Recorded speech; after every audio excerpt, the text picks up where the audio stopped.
Welcome to the regularly scheduled public meeting of August 15th, 2022 of the Township of Washington Township Council. Adequate notice of the meeting was given in accordance with the Open Public Meetings Act by the Township Clerk to at least 2 newspapers in January, and this meeting has been posted on the Township Bulletin Board, electronic message board, WCTV, and on the Township website. Please notify the municipal clerk for any disability requirements necessary for attendance at mayor and council meetings. The fire exits are located through the double doors to your right and through the door on your left. Please silence all cell phones. Salute to the flag.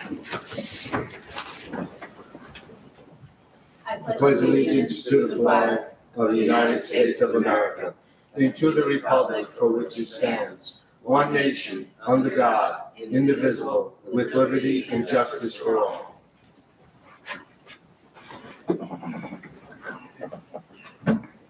So roll call. Councilman Casio. Here. Councilwoman Feeney. Here. Councilman Sears. Here. Councilwoman Velez. Here. Council President Morgan. Here.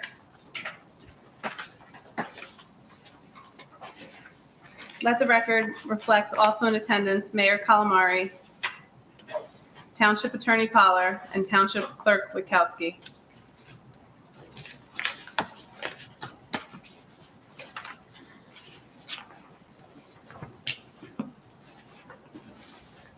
Northwest Bergen Regional Health Commission is the township's local public health services health officer. Please visit their website at www.nwbrhc.org for all COVID-19 related updates, as well as information and contacts for other health-related issues. You can also sign up for their newsletter, which will keep you updated on various health-related topics. Washington Pascack intersection. Construction was set to begin on August 1st, but there has been a slight supply chain delay, pushing it out a week or two. Work hours are 7 a.m. to 3:30 p.m., Monday through Friday. Motorists are advised to avoid the intersection if possible. Expect some delays during these times. For the latest updates on road closures, please monitor the police department's social media as well as the township social media postings links at the top of the page. Bus service. The following is a memorandum from Rockland Coaches to all drivers regarding the Washington intersection. Due to ongoing construction on Pascack Road until further notice, they will be following a detour below. They will no longer be going past Seasons. They will be turning right onto Hillsdale Avenue at the corner of Pascack Road and Hillsdale Avenue, picking up passengers on the corner. They will then proceed to Waramus and make a left and then a left onto Washington Avenue. They will then proceed to the Garden State Parkway. An alert was sent to all passengers. Please monitor the township social media postings for updates. Packets for anyone interested with information are on the tables below.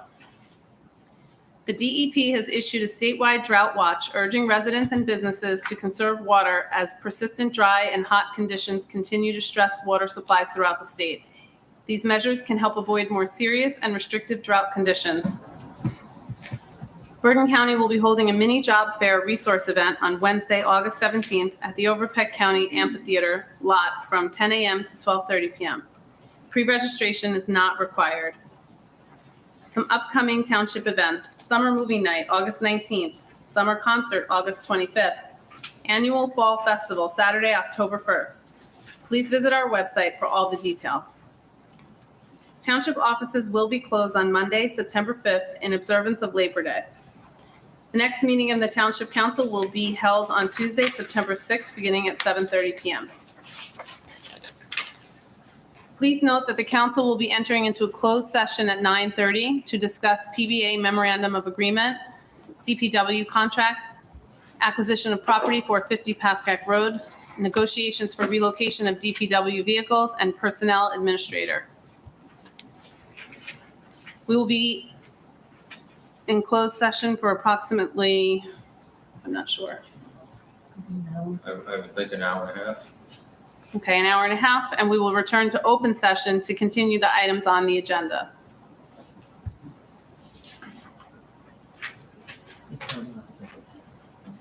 What's that? Okay. We have an approval of minutes for February 22nd, 2022, public meeting minutes. So moved. And, and conference minutes. Should we do them separately? Can I have a motion? So moved. Second. Okay, Sue, roll call. Councilman Casio. Yes. Councilwoman Feeney. Abstain? Councilman Sears. Yes. Councilwoman Velez. Yes. Council President Morgan. Yes. Okay. Budget meeting minutes from March 14th, 2022. May I have a motion? So moved. Second. Sue, roll call. Councilman Casio. Yes. Councilwoman Feeney. Yes. Councilman Sears. Yes. Councilwoman Velez. Yes. Council President Morgan. Yes. Mayor, you have some appointments? I do, yes, thank you. Good evening, everyone. Thanks for coming out. Please be advised that having received the recommendation and endorsement for appointment of the following persons from the Director of Public Safety, I am hereby approving the following persons to the office or position below. Nicholas Coppolicetta and Thomas Salamano as both SLEO 3 officers. Both their terms will expire August 15th, 2023. Would just like to say we're happy to have them because of the times we live in. There's a great demand for SLEO 3 officers. So we're really happy that they decided to make the township their home to come to work for us. Please be advised that I am appointing the following citizens to the office and position listed below. Recreation Advisory Board, each one to get a 4-year term to expire as stated below. Jim Dugan, Jim Joyce, and Sasha Lopez, all 3 terms will expire August 15th, 2026. And then annual reading of the school crossing guards for school year 2022 to 2023. We have Angela Boccia, Joseph Boccia, Eileen P. Farrell, James Mahalish, John Jack Walsh, and Anush I always get messed up on this one. Anukian, thank you, Sue. Oaths of office will be administered by the township clerk at a later time. Thank you. Thank you. Report of mayor? Thank you again. Police. Patrol Officer Ozerbrook coordinated and conducted the township's new Safety Town program. Safety Town is a safety education program designed to teach areas of traffic safety and public safety to kindergarten-age children in a free community program. The Washington Township Police Department worked in conjunction with the Washington Township Library, Municipal Alliance, WT Fire Department, and the Township Ambulance Corps. We completed the hiring process of the SLEO 3 officers who are appointed this evening for the start of the school year. Installation of mobile car radios is in the process of being done. And the department met with the construction company for the intersection project to discuss traffic control. They asked me, once again, please remind everyone to lock their cars and remove their key fobs from their vehicles. DPW.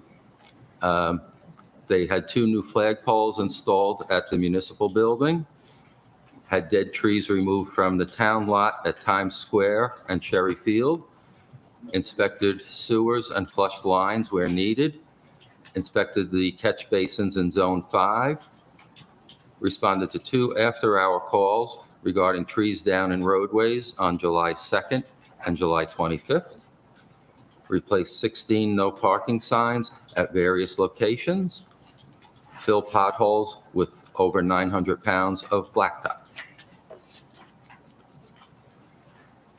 Fire. On July 15th, there was a report of a house fire. Thankfully, it was a small fire in the yard with minimal damage. July 22nd, the department responded to an oven fire that had already been extinguished prior to their arrival. July 27th, the department took delivery of ladder 41, which is parked in the new emergency services building. The truck will be placed into service once the members have had their training on it. They have also started to move some items into the new building and will continue to do so until they are moved in permanently. Library. Library summer reading program is in full swing with readers of all ages participating. The programs are filling up fast and they're thrilled. The family Lego build was a huge hit, and they now have the entire Lego Hogwarts castle completed. It will be on display at the library shortly. They just are waiting to get a case to protect it. The annual kindergarten mixer will be held on August 18th for incoming kindergartners to meet and make friends before the first day of school. Municipal Alliance, again, a bit of a repeat. Our first safety township program for the 5 and 6-year-olds was a great success. Many thanks to the first responders from the police, fire, and ambulance who took time out of their days to speak with the kids and show them around the different vehicles. Thank you to the library for providing workbooks and space for the event. A big thank you to Patrol Officer Christopher Ozenbrook for all his work in getting this event going. A survey was sent to the participating parents to see how the program could be improved next year. Summer Rec Program. This summer, the Township of Washington's camp hosted 480 campers ages 5 to 13. Over 375 were from the township, while the other 100 came from neighboring towns. The camp's reputation is attracting families from all over Bergen County.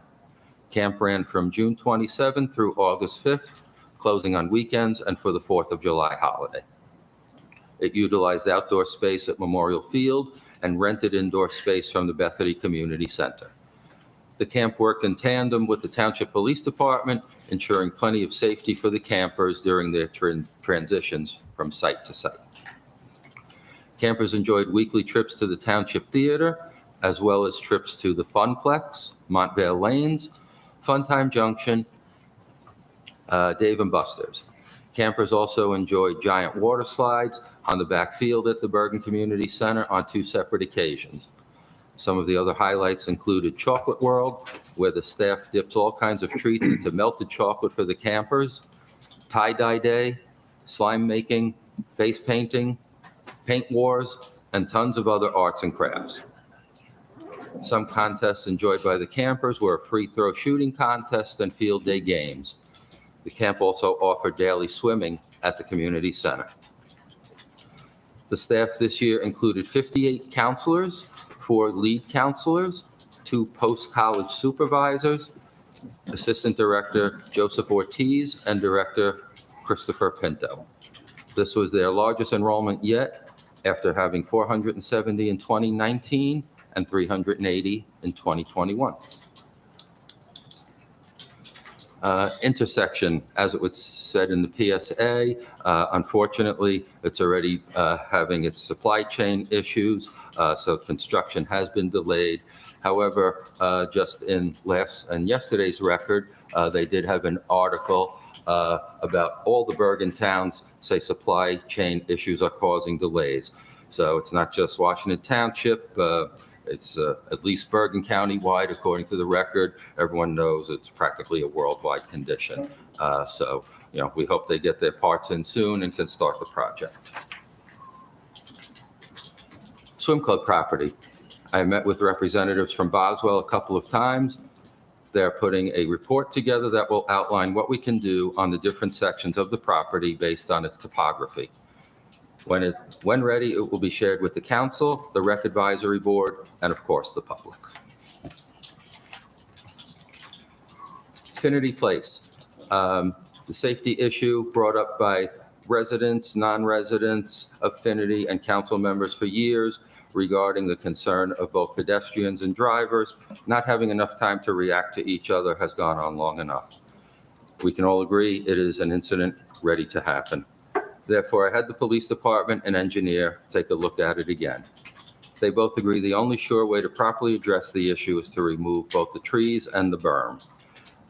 They both issued reports that I believe are posted online.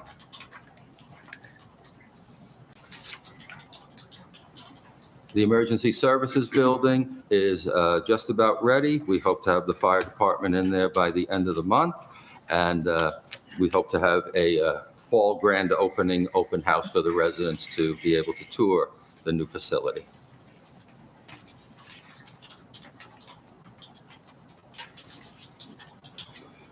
Last but not least, We on the council, myself included, are mindful of the money that is being spent in town. However, just in the past few weeks, our friends in the Pascack Press have covered a number of towns where there are a number of improvements going on. So I just took a few out to give as an example. Montvale unveiled a preliminary $15 million plan for a new community center and town hall at one of their recent meetings. Rivervale just approved a $13.3 million public safety complex with construction to start in the spring of next year. Woodcliff Lake, the Galaxy Gardens property, after 5 years, they now estimate that they will get started on making it a park property, and they estimate their construction costs at $3.5 million. So there are a number of towns around us that, are doing great things for their towns, for their residents. I'm happy to say that, we're also doing our part, but unfortunately, as we see from other towns and ourselves, this work just doesn't come cheap anymore, but it's all necessary to give our residents, the services that they come to expect from our town. Thank you. Okay, report of council. Councilman Casio. Thank you, Desiree. I hope everyone's having a very safe and healthy and fun summer. Over the last week or two, I've met with some residents over at Trinity Place to discuss some options other than removing the berm. So I'll present those later on tonight. Also, I know that we have a lot of things going on in town, and please be patient with us. We are trying to do the best we can to make sure everyone is content with the progress that we are making. I was happy to see that they have the fire engine by the high school doing some testing, so we know it works in case of an emergency, and they're getting trained on that, which is very, very important. Please be patient with us at the intersection, as the mayor stated. It is going to take a long time to do, I think, with all types of issues going on. So please try and avoid it at all costs. The more you avoid it, the more work can get done in a shorter period of time, and we'll all be happy once it's completed. And please be advised of all the change in traffic patterns. Very, very important that you're aware of that. Other than that, I've gotten a lot of comments and a lot of people asking me if I was going to run for mayor. I'm going to tell you right now, I'm not running for mayor. So please don't ask. I'm not doing it. I'm very content being here up on the council. We get a lot done. So please, thank you. It's humbling, but it's not my cup of tea. So again, everyone, please have a safe summer. School starting soon, right, Daisy? A couple weeks, we have to go back to school. So again, please be careful out there. We want to make sure everyone returns to a normal full schedule when it occurs. Thank you. Thank you. Council Vice President Feeney. Yes, thank you. So just report from the planning board. This past week, we approved the changes to the Class C district and modifying the procedure for the certificates of continued occupancy. So that was approved by the planning board for those changes, and that's actually on the agenda for this evening too. So I'm glad to see that that's moving forward. In addition, the planning board is discussing returning in person. However, we've noticed that the attendance at the meetings, correct, Mr. Mayor, is much more. People are attending the planning board meetings more online than they are in person. So that is a consideration the planning board is taking into account, and provide some flexibility for some of the planning board members at this time. That's all I have for the planning board. I just want to say thank you to the firemen and the police for the great job they did in putting the fire out this week. I know we received assistance from some other towns, and I know that it was a lot of work, and they worked really hard, and everybody returned safely, so that's really great to hear. I want to say thank you to the kids at the library on the Hogwarts Castle. That's a very ambitious undertaking. My daughter and I have looked at that to do it at home, and I dissuaded her from doing it with just the two of us. In addition, I'm noticing there's a lot of people bike riding, which is great. And we always talk about the kids wearing helmets, but the adults are not wearing helmets. And there was an accident actually this past week about an adult who got hit. So not just the children should wear helmets, but everybody should be wearing a helmet. That's all I have. Okay. Can I ask just one question about the planning board meeting? Is it going to go hybrid maybe, like we do? That decision has been made, but basically the report is we're discussing it. Okay. Because I know some people, I have heard that attendance has been better online, but then there are those still that want to be there. So maybe a mix like we're doing. It's in discussion, and Yeah. the planning board will basically make the decision. Okay. Thank you, though. And Councilman Sears? Thank you. Ricky, could you put that picture up if you have it? WCTV? Hope you can hear me. Thank you.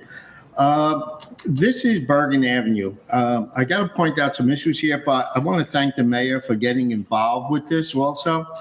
This is a flood area that is at the end of Bergen Avenue. It's been flooding for a very long time. And I brought the mayor down there to take an opportunity to pick his brain, maybe get some money, and come up with a solution to the problem. So the picture on the left is actually the street collapsing. The whole macadam and everything is just being washed away. And obviously there's a hole being built underneath. Now, this is the very end of Bergen, which is a slope that goes down. The property to the right is supposed to have, they say is a stream, but there's no stream in there, but it is loaded with poison ivy. I've been itching for 3 weeks. There's a ton of trees that are down. As you can see, some of these large trees to the right, they are actually creating dams. So when the water gets to that low part, it's not flowing anywhere, and it's building and backing up. Ricky, could you move to the next slide? All right, so there's 2 drains at the back end of the street that we were told they drained out into the stream, but we couldn't find a stream. So had the lids pulled and got down there with a flashlight, and they dead end. It just goes from the left to the right. So the problem could be that we have no drainage at the dead end in this drain where it should be flowing somewhere. And I know the mayor's talking to the engineers, and I've been talking to him about this. We're trying to resolve the flooding issue in that Bergen area. Rick, can you go to the next? So this is the dead end of the street on the right. It's got a little curb that builds up. And if you notice, the ground level is higher than when the street level is. So the water backs up. Naturally, it goes into the drain, but it doesn't go anywhere, and it backs up.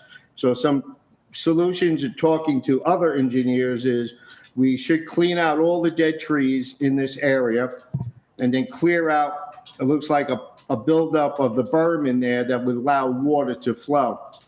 And to the right, you can see those great, lovely shoes I have. Just stepping on the macadam, all that piece broke up while I was standing there. So I know the mayor's working on it. Of the residents in the area, they want to thank the mayor for many years of nobody looking into it to we're actually looking into it now. So thank you, Ricky, for the slides. I also would like to talk about tonight the styrofoam recycling that we had to stop because of a vendor that demanded cash up front every time we went to drop it off. We are not the only town facing this. The Bergen County Hub is made up of about 26 towns, and a lot of the towns have the same problems that we're having, that we can't just give the guy a check. We have a procedure that calls for a PO. We have to go through the process, and this vendor in Haskell refuses to do that. So we had to put our styrofoam recycling on hold. Well, naturally, that doesn't suit nice with me. So I did some poking around. I called some friends up in the Bergen Hub, and Ridgewood has gotten approval for what they call as a diffuser, where they will take the styrofoam, the EPS styrofoam, which is the most hazardous, they will compress it into blocks. So talking with Joanna, who's in charge of the e-recycling and the recycling in Ridgewood, they basically said that when their machine comes, we can bring our plastic, styrofoam recycling into Ridgewood and get like on a little joint venture with them. Their town is buying this machine, so even though we may have to pay them some money up front, they will take a PO. We can go from here to Ridgewood instead of from here to Haskell, which is about an hour and a half round trip. And so the machine is going to be coming within a couple of weeks. I just need to talk to the mayor about some particulars when the director comes back next week.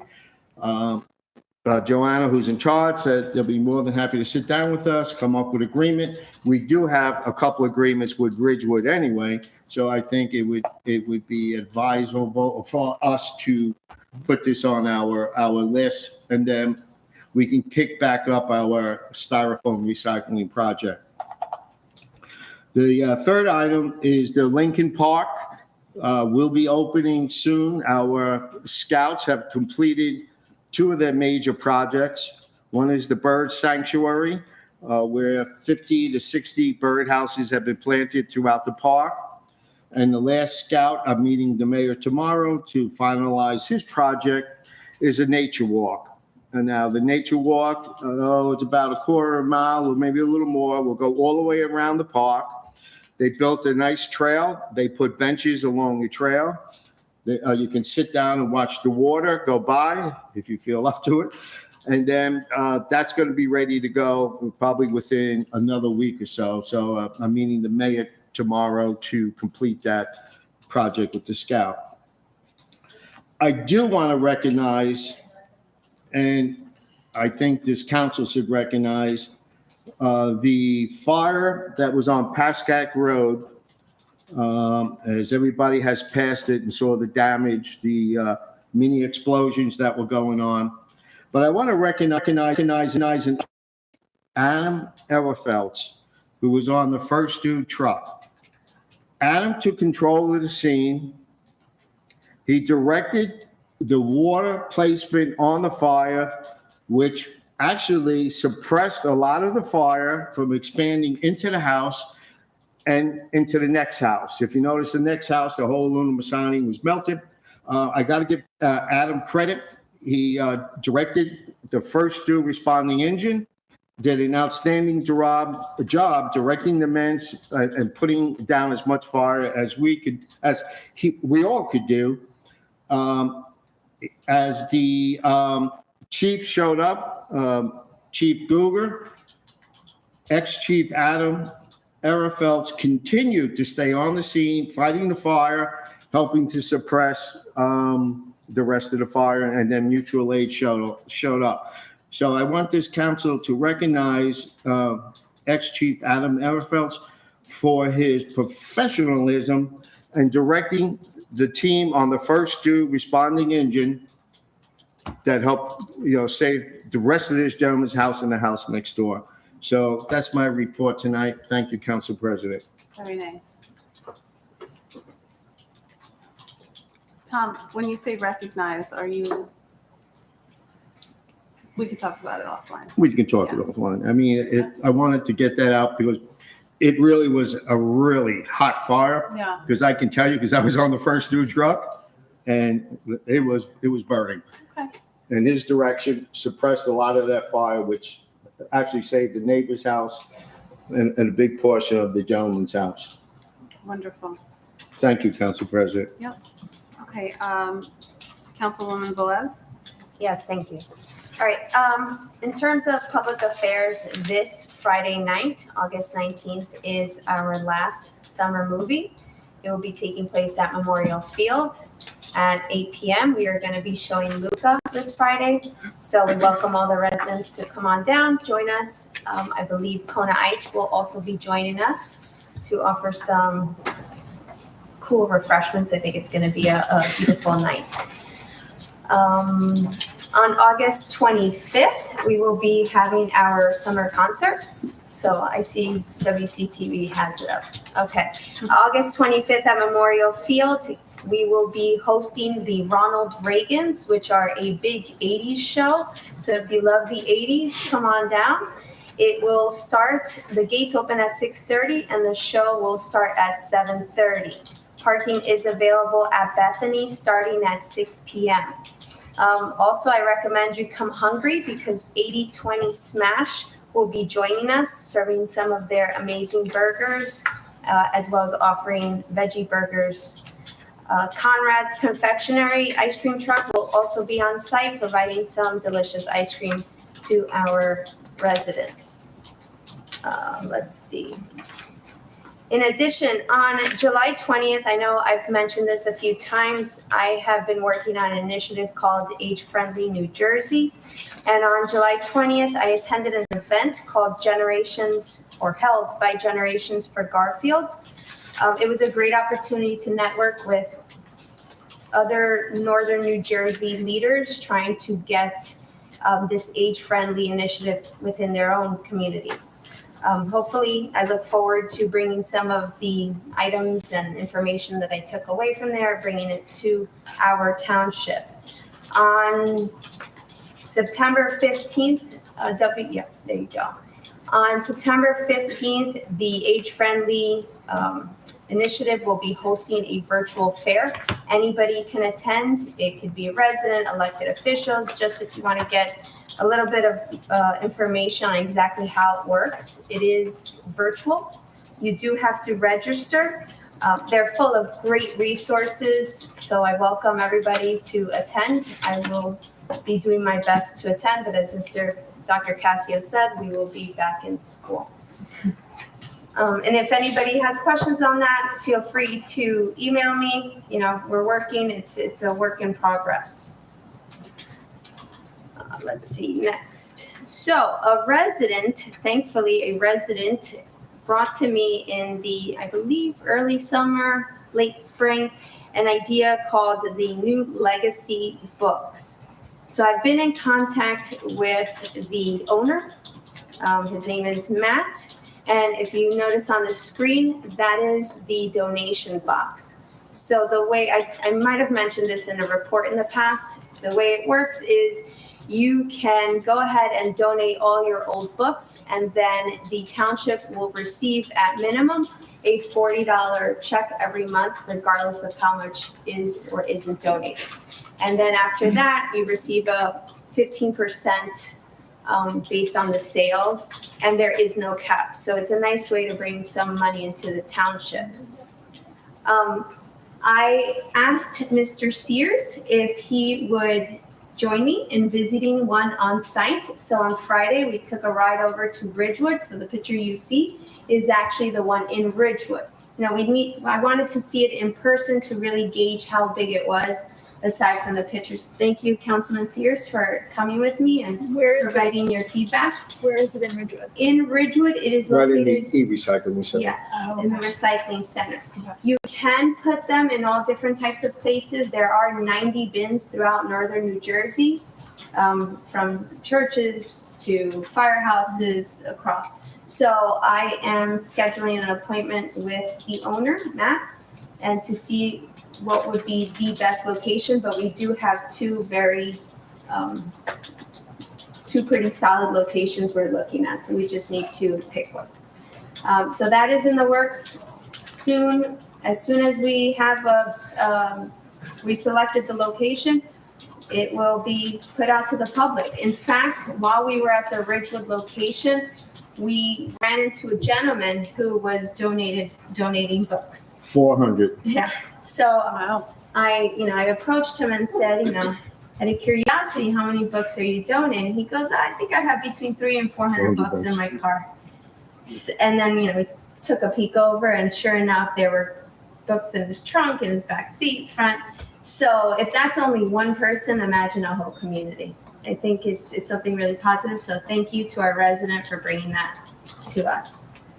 And then last but not least, if some of you may have seen already on our social media, and I believe on the website as well, Saturday, October 1st is our annual Town Day. It will be taking place on Memorial Field from 11 to 3 p.m. This year's theme is an all-star fall festival. We are going to have our traditional inflatables, food, face painting. We have informational vendor booths attending, our emergency services, petting zoo, pony rides, bunch of good stuff happening. We always have such a lovely turnout, and I know the kids have a great time bouncing, playing games. There will be $5 wristbands, which allows the kids to jump and play all day, all 4 hours. Quite a bargain, in my opinion. We will be sending out the sponsorship letters this week. So if you are a business, an individual, an organization that is interested in sponsoring our event, you can email me. Otherwise, the form will be available online, and it should be hitting people's mailboxes sometime this week. Additionally, which has been very popular, and I want to thank my predecessor, she introduced the Kids Entrepreneur Corner, which offers children between the ages of 8 to 18 the opportunity to sell their handmade goods. In the past, the children have made bracelets or little pottery, or what are some of the other things they've made? Keychains. Yeah, keychains, bandanas for dogs, and they Stress balls. They made those. stress balls. Stress Yeah, balls. that's right. And they've donated a portion to a charity of their choice. So that has worked out really well. And I think that is all. That's all. The littles will be performing. The who? The littles. Oh, yeah. The mini cards. Yeah, so you'll be getting your letters. Okay. All right, thank you. Thank you. My update's much shorter. First, I wanted to thank the fire department for their swift response. They were really busy just over the last week. There was a small but still serious fire on Colonial, as mentioned earlier, and the much bigger one on Pascack. So that was just in the last week. So just thank you for them. They are truly a resource, and they're all volunteers. So I want to discuss something regarding the DPW equipment. Last month, I reached out to our county executive to find out if we could potentially store some of our equipment in the Bergen County Annex. And I was, pretty sure he was going to be agreeable to it. He did seem open to the idea. Took a ride past the swim club, he looked at what we had, and then was away for a while, went on vacation. It was a very busy time for him. And I heard back from him this afternoon that he really he would help us in a pinch, is basically what he said. Would help us in an emergency, would help us for a short-term time. Is not, because we own the swim property, it basically states that if we had nowhere else, no other potential to store it, that he would try, his best to find space, just like they help us with other stuff, storing, I believe, our salt, gassing up cars, etc. So in the conversation, he did mention that he wouldn't mind sitting down with the mayor and myself to discuss a potential shared service type arrangement, but that I'll have to reach out to him at some point over the next week or so to really explore that option and have the mayor present at the table. So there'll be more to come on that at the next meeting. We all received some emails regarding the debris and all the litter that we're seeing at Finnerty and on Pascack. There is a resident there who sent all of us actually a bunch of pictures. And it was a picture of this resident consistently picking up garbage. I took a ride there and met the resident, and I saw for myself there is a riverlet area. I was told that's what it's called, a riverlet. It's just overgrown. Water doesn't get to flow through it anymore because it's so overgrown. It's in front of Valley, and it kind of butts up to this property. There's plastic bags. It looks more, I did look at a lot of the debris, and if I could do a percentage, I'd say 80% of it looks like it's coming from the shopping center. It appears to be hand wipes that you would wipe down the carts with. I'm thinking it's probably left in the carts after people take their groceries into the car, and it's blown out of the shopping cart, and it just flies all over the place. There's plastic bags, more plastic bags, and hand wipes than anything else. There were some wine bottles, which was odd. Wine bottles, someone's drinking wine in the rivulet, or just chucking it out of their car. I don't know. But in any case, more so than I had anticipated. When I went there, I was definitely surprised at the amount, especially since this resident had just cleaned up the area a couple days earlier. I think we need to visit that and figure out whose responsibility it is to maintain that area. And it needs to be done swiftly, like quickly. I did contact the DPW, and I spoke with someone in the DPW, and they informed me that I should speak with the mayor. The mayor and I think will have a discussion on how to move forward with that. But from what the resident who is picking this up is telling me, he was a former employee of the bank before it was Valley, when it was before it was Oritani, when it was a different bank, that Fidelis, something more. Yes. And that their responsibility was they had to maintain that rivulet area. So I just want some clarity around that. I do feel that we owe it to the residents to figure that piece out and to try our best to maintain it. I'm not sure yet how we can stop the garbage that is coming out of the town center. I really am not sure. I'm hoping now that we've cut out plastic bags, at least that's one thing. But the hand wipes and stuff, I think we just need to have a conversation with the owner to start. So on Council that, President, just on that, I actually spoke with the same resident, Mhm. and I think also we need to send the code enforcement officer over to Valley, Mr. Mayor, just to talk to somebody, not to issue. I think we should work with our neighbors and especially because they sponsor a lot of our events, is that let them know that in the past, this has been something that the previous owners have addressed because he said to me, he thinks a lot of the debris too is coming from Valley National. It's flowing across onto his property and other residents. So we could just maybe a conversation about it, because also what I think the conversation needs to be around their landscapers are blowing the debris off of the bank onto the property. Right. So I don't think it's the bank, but I think it's the bank's landscaper. So that's just, I think and I think it should come from the administration, in my opinion. I do, and I think that we just So- need to be mindful of this because I saw it myself. I think you probably saw the video too of the landscapers blowing it. Yeah, that's right. yeah. Yeah, I think the conversation, and apparently this is not the first time a set of landscapers has done that. So I think it's just what's happening, and it just if you could just reach out to them. I know you have a relationship with them, so Conversation goes a long way. exactly. And I think it's not the bank; it's the landscaper. It's there. Well, it's everybody needs to be at the table to come up with a solution to what is the problem. And if it's the landscapers that need a conversation to know not to do that, and it has to come from the bank, then so be it. Right, and he said that a conversation previously with the prior landscapers was very successful, and then they stopped doing it. Okay. So hopefully we have a follow-up. I'll be following it up with the resident just to see that it's improved until the next meeting.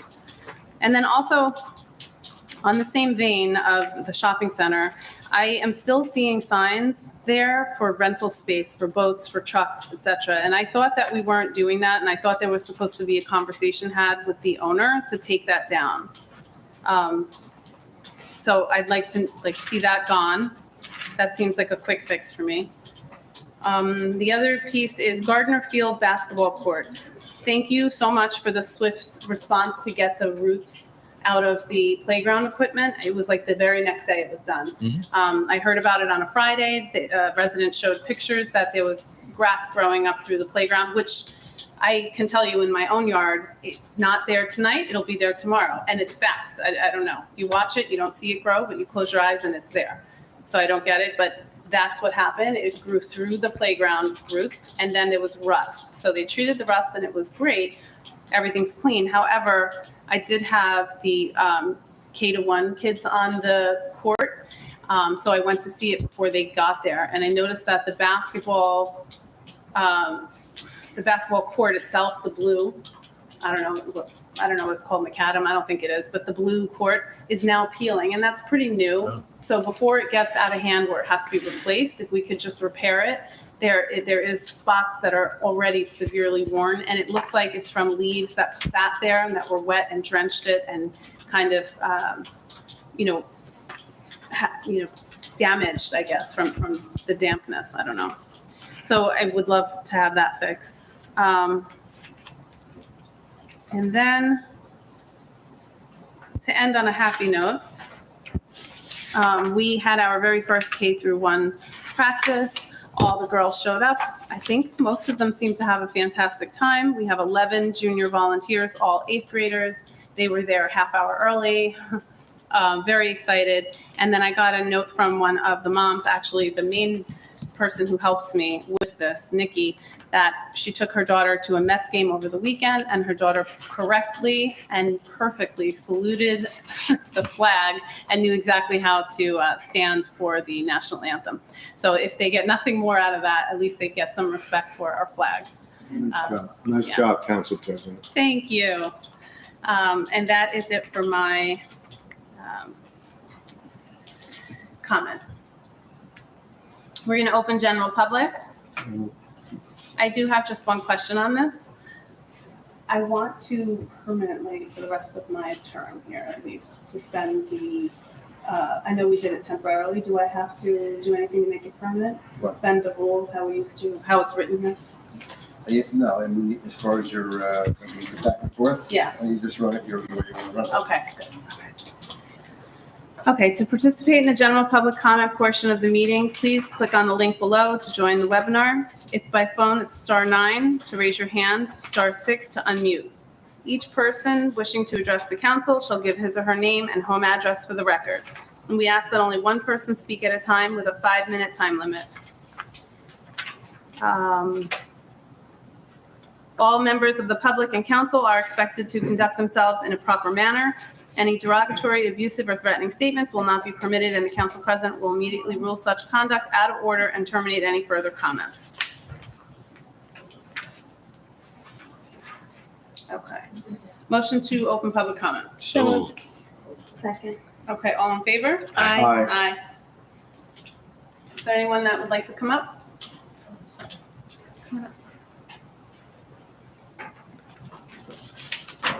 Hi, I'm Ken Lagana, 186 Devon Road, right down the block. I'm here to make some comments about Mayor Calamari's letter, and also there's a statement in his letter that says there that it includes reports from the police department and the engineer. These are not reports, they're just more opinion pieces I've heard since I've heard about the dangers of the shopping center.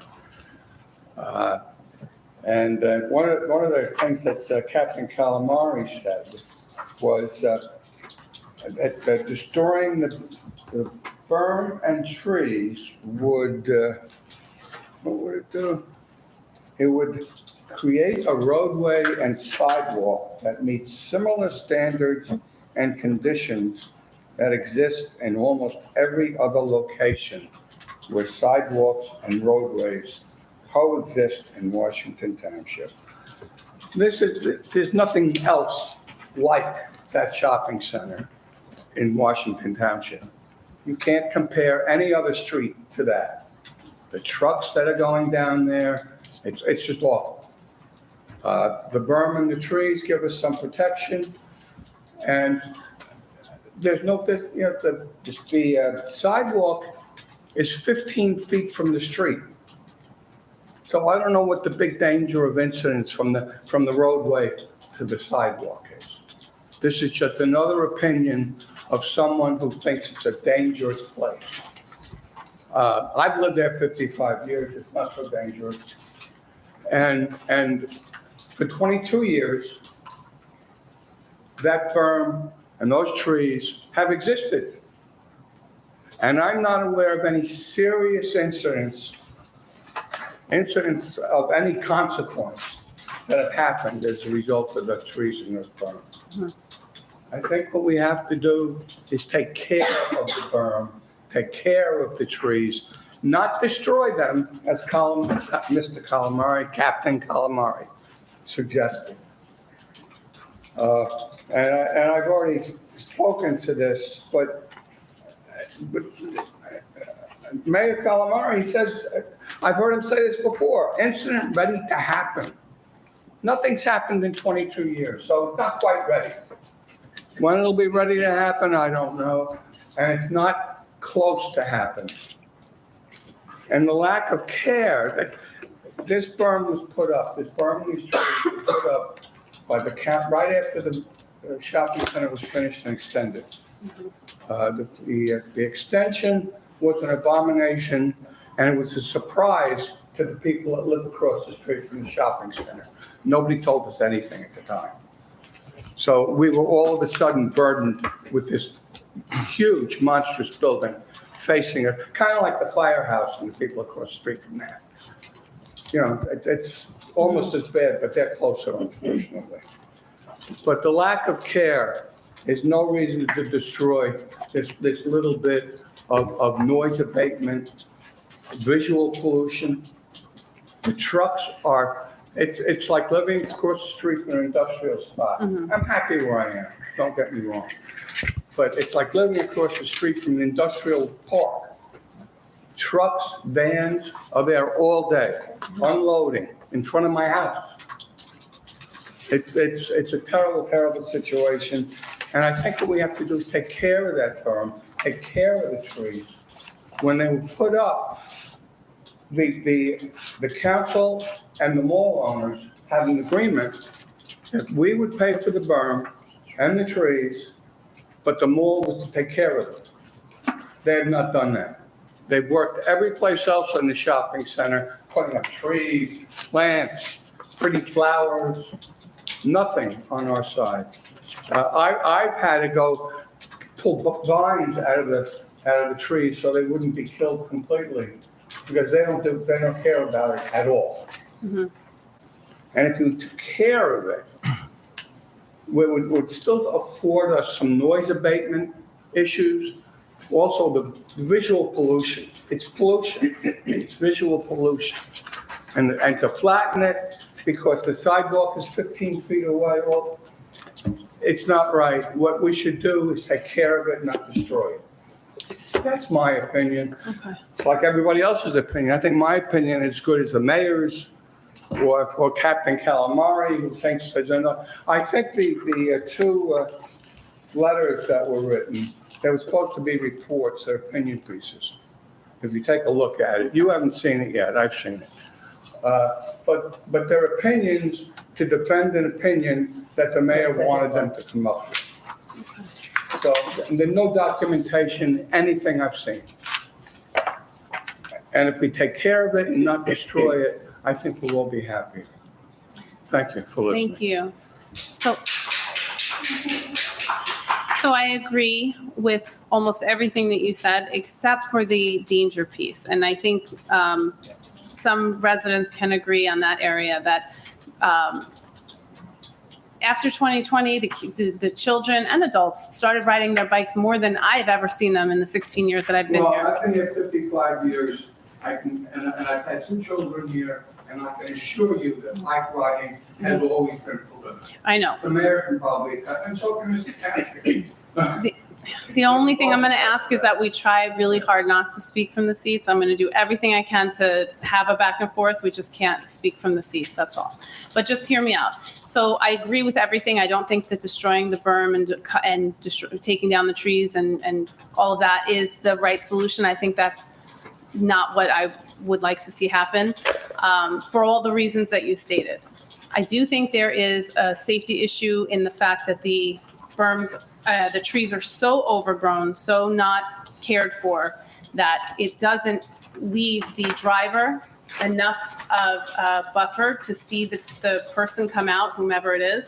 And let's face it, kids are definitely more impulsive. So they're talking to their friends, they're turned around, they're jutting out. It doesn't mean that it's right, it just is reality. So it is definitely, and I have seen on two occasions, and there's been residents who've come up and spoken on behalf of that as well, where they've nearly hit someone because they can't see. That's what needs to be addressed, but not in the extreme way, and I agree with you, to rip everything out. Cut back 100%, make the, put the onus back on the town center owner. If that's their responsibility, then absolutely. If it's our responsibility. I'm not sure there's anything in writing. I didn't see anything in Okay. writing. But I'm hoping that the council, that was their goal, and they said that the mall owner would take care of it. Okay, So I assume there's something in writing. Yeah. Can we find that out? Council, Okay. Can we find that out? Yeah. may I speak? absolutely. So just, I'm going to keep saying it. When you guys come up to the podium, anyone, give yourself a moment to let a response come back within your 5 minutes so that we don't have seat speaking, because I want to definitely respond, and I want to have the back and forth. Go ahead, I'm sorry. No, Council President, we're talking about line of sight. What happens if we put no parking on that whole side? That's what I thought we Then were doing then earlier. there's no reason to remove the trees. And now the line of sight is open from Pascack Road all the way down to Woodfield. Don't we already, isn't it already that we have the line of, isn't the parking like almost 3/4, the yellow line is halfway down? No, it's about Not 100 even feet half. from Pascack down. Well, 100 feet. So but if you look at I'm not saying I agree with what they want to do. I'm just saying that I want to know about the line of sight. 100 feet though is standard based on the report previously when we talked about putting the no parking on Finnerty Place. That was actually in the previous report. I'm not talking about taking the trees down. I'm just saying the 100-foot line of sight is standard. So I don't know if that would Well, I think we impact have to it. go beyond the standard. I agree. And if we're talking a safety issue, we make no parking that whole side of the road. And cut the trees. Now it's open. Trim them. Yeah, I mean, yeah, the trees need pruning. I mean, we all prune our trees, you know? I mean, we could prune the trees back, make the mall owner aware that he has a responsibility also to maintain the berm. And then, It's a discussion, so yes. and then have no parking right down, so you no longer have a block line of sight. It's Agreed. open, and the problem solved. I agree. Well, where is the documentation saying that the shopping center is? There, we don't know. I mean, Well, that's the what we. question. That's what. They heard. Ken, do you happen to know if there's anything in writing that says they're responsible for Well, you know, taking care? This goes back a long time. Yes. I'd have to get on my computer and go way, way, way back. I do remember, in ancient times, there were, semi-ancient. Abacus time? There was a lot to do with the shopping center and the layout and the responsibility and the extension and what was done. And so I'll check my computer to see what I have. I might have, because there were agreements. Scroll. I don't want to say there was an agreement for sure, but I know that from memory, there was probably an agreement of some kind. Yeah. So I'll take a look. Because I think we definitely have to Hold figure out them. that. Well, And that would there's be something from the in- maintenance, I'm sorry. No, but there is something in writing and they're responsible for the maintenance, like you're gonna say, then we need to hold them accountable. Yeah. Which I know is not the easiest thing since it is private property. Right, but that's from the You know. maintenance side, but we can create a no parking zone, open the line of sight, make it safe, so when you're coming down the street, you see straight down the street. Right. You know, the tree's out, you're hiding, we get a contractor in, prune the trees back, make it look nice, and then in the meantime, you can, if you find something in the old scrolls, that's how far back this goes, you know, I mean, you're gonna be able, really, I don't know you're gonna find anything with agreement, but at least we could take care of the immediate safety issue and put that to bed. Thank you, I'm sorry. I agree. Okay. Is there anyone online that would like to speak? May I respond to that? Oh, just 1 second. I just want to put it out there. Anyone's hand up? Okay, yes. I take exception with your comments, sir. It's the opinion that I wanted them to come up with. Absolutely false. I do not like when people put thoughts and words in my mouth. Got to be honest with you. It is not what I wanted them to come up with. Okay, I'm not going to do back and forth either. I respectfully listen to you, and I ask that you listen to me. Okay? So it is not what I wanted them to come up with, but I have asked through the years, different times, and now it got to a head where I said, how do we make this work permanently? So with all due respect to everyone on the council, the residents, our engineer, and our police do this for a living. That's what they do for 20 plus years, both the engineer and so, with all due respect, I think they bring something to the table also that should not be just summarily dismissed. So statements are opinions.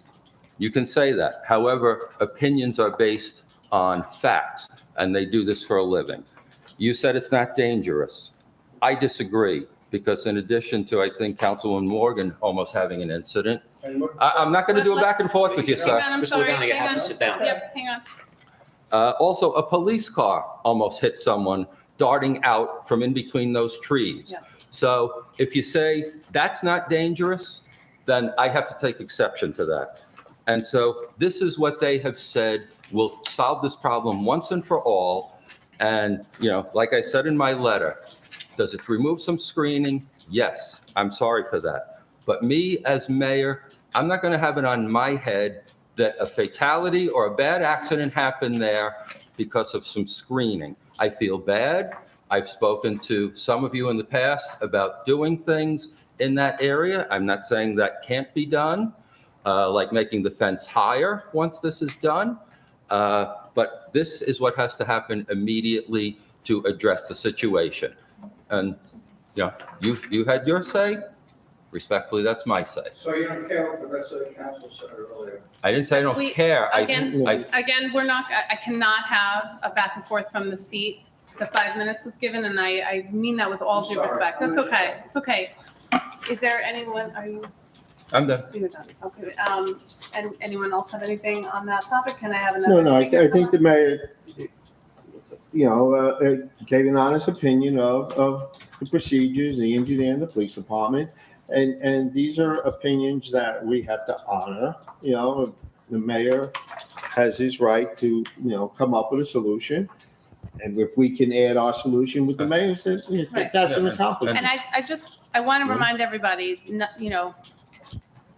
residents are speaking from a passionate place. This is their home. This is passionate that you're hearing. This is passionate. And I'm sure there's no disrespect meant. So let's just keep that in mind as we move forward and we hear things that maybe we don't agree with. And please don't try not to take things personal. This is something that is directly affecting them, and it is our job to listen. So is there anyone else that would like to come up?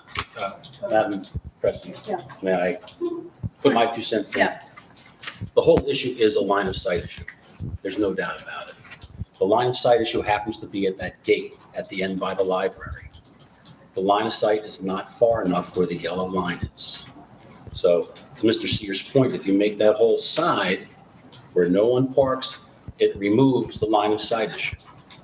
The other line of sight issue regarding that particular property is not any berm, because no child or no adult is going to climb over an 8-foot fence, jump down onto the berm and run out into the street. It's not going to happen. We don't have a lot of Chuck Norrises out there doing stuff like that. That last tree has to be either pruned or removed, one or the other, okay? So you do have a line of sight. Very cheap fix, inexpensive, not difficult to do at all. Not an expensive item as opposed to removing 20 trees, removing tons of dirt. It's again, a line of sight issue. Now, the engineer, I don't know what his training is. The police, I don't know what their training is, but they're not, I know the police are not trained in doing intersection and road development. I know that for a fact because that's not what they do. That's not what they're trained in. And there was a report out just the other week, last week by NJ.com, addressing just that particular issue, how most accidents happen to pedestrians because of poor design, okay? So I think if you address that, you can solve the residents there. They'll have their screening, because remember that that fence is 8 feet high, and then no one I know is 8 feet high, especially on a bicycle. You'll definitely see them coming out behind that portion where the gate is. So again, it's a cheap fix. It's not that hard. You don't have to remove those trees and the berm. Again, line of sight issue. You're not going to stop kids from doing stupid stuff on bicycles, or adults for that matter. I see it just as Ms. Feeney pointed out, we have a lot of adults riding bicycles without helmets, right? Whether you're a teenage skull or a 40-year-old or a 50-year-old skull, it's still going to be mush if you hit something, okay? So again, we're just trying to make it as safe as possible, and we want to keep that area as pristine as possible for the residents. And I think that's my solution to it. You know, as Mr. Sears stated, you get rid of the cars over there on that side, you avoid that whole issue. So can I ask, so are you saying to cut the tree right at the end towards the library? Is that No, you don't have to cut it. You can just trim the bottom 8 feet up. It's like having one small Trim the stick, bottom trim the bottom. It's not a hard, at the end, at the end, because that's where they come out. but keep the others. Yeah, keep the others because they're not bothering you Well, anymore. groomed. Well, I would guess groom them, they look horrible, you know. But the last one does have to be trimmed at least to Just trying the to height of the height of the fence that's there. Okay. Thank you. Thank you for waiting. Yeah. Hi, my name is Jessica Calcione. It's my first meeting. I've only seen this on Parks and Rec, so I'm going to do my best here, but I wrote a little something. What's your address? I'm sorry. 188 Devon Road. Okay. When we were buying our house 2 years ago, things were crazy. The pandemic had just started, and my husband was busy being a police officer, and I was 6 months pregnant. We fell in love with a home on Devon Road. It wasn't just the house that sold us. It was the welcoming neighbors, the beautiful lake, and the easy access to the shopping center. When my daughter was born, the shopping center became more of a lifeline for us, running back and forth for formula, diapers, and coffee. Then one day a fence was put up, blocking our walking entrance into the center, and an orange blockade sat in our once beautiful block. I spoke to neighbors who were also frustrated with the change, and we reached out to the town. We came from a bigger city, and our mayor was beloved. If you were late to your car and your meter was expiring, he would find your spot and put a quarter in for you. I was expecting that same type of leadership, especially in a small town. At first, the mayor was attentive. We met and we just discussed plans to take down the fence and make the area more visible for both pedestrians and people on bikes. But soon my emails would go unanswered. 2 years later, the orange blockade sits in the same lazy spot. After all of this, I was informed last week from a neighbor that she had received a letter with plans to take down the trees that line the streets of Finnerty Place. My first reaction was surprised. Why hadn't I and many other neighbors received the same letter? I can see the trees from every angle of my home. Surely this change would affect me and my family. It felt sneaky. Soon the anger set in. After years of back and forth, the solution they came up with was to further ruin the neighborhood. The trees not only beautify the street and the center of town, they block out the sights, the sounds, and the smells from the shopping center. Removing them would be an expensive mistake. The letter claims the trees must come down in the name of safety, but there are many other solutions that don't involve making the residents of Devon and Finnerty Place suffer. Like the orange blockade, this solution feels lazy. I have personally met with many people who live on the block, and I've heard some great ideas that are easy to implement and cheap that will make everyone happy. The cars parked on the road block way more visibility than the trees. Add some yellow line and enforce street parking. Why not simply trim the trees? Trimming the trees will serve the same purpose as taking them down. Lastly, where it all began, the fence. Take the small area of the fence down, make it a clear pedestrian walkway. This combination will work to make the area safer and at a low cost to the town. These are just a few of the ideas that I've heard that make more sense than cutting down the trees. And at the heart of it, the truth is that the road is not the menace it's been made out to be. Every town has unruly kids. I have a 2-year-old, and one day she will be one of those crazy kids on bikes. If I thought taking the trees down were the only way to keep her safe, I would do it in a heartbeat. The trees have been there for almost 25 years without incident, and I think taking precautionary steps are always a good idea, but going as extreme as taking the trees down seems irrational. The trees are the best thing to happen to our little street. They make the lake community feel truly separate from the hustle and bustle of the shopping center. People come here every day to enjoy the serenity of it. They take their kids on walks around the lake, they go for bike rides, and they can do so without the loud noises from the trucks or the smells of the dumpsters. The trees are the reason I moved to this town. They allow my family to enjoy the perks of the shopping center without the chaos that comes with it. Please don't ruin this for everyone. Work with the residents on a compromise that keeps our privacy while keeping everyone safe. The mayor from my old town did more than listen. He was there when you needed him, and we kind of need that quarter today. So thank you. Very good. Thank you. Okay. Thank you. Is there anyone else that would like? Desiree, may I respond to that? Yes, of course. It's a back and forth, so of course. I remember our meetings and, thank you for bringing them up. However, we also spoke about, one of the things we spoke about that the neighbors who were at that meeting almost fell in love with the idea was clearing that whole area, putting in some nice benches, putting a lawn in, and everyone who was there said, if you can do that, we would be thrilled. Now I'm hearing just the opposite. Now I understand things change, but that was said, and I remember it like it was yesterday. And a lot of things I don't remember like it was yesterday. I remember that like it was yesterday. And I'm not saying that that can't happen because I never said it can't happen. But however, it will take some money in next year's budget to accomplish, which I will also request from the council to put that money in the budget. So I'm getting, in my mind at least, I'm getting mixed signals from the neighbors. Is like I said, when that idea was brought up, the opinion was, if you could do that, it would be great. And we even spoke about making the fence 2 feet higher. I think it's a 6-foot fence, and we spoke about making it 8 feet.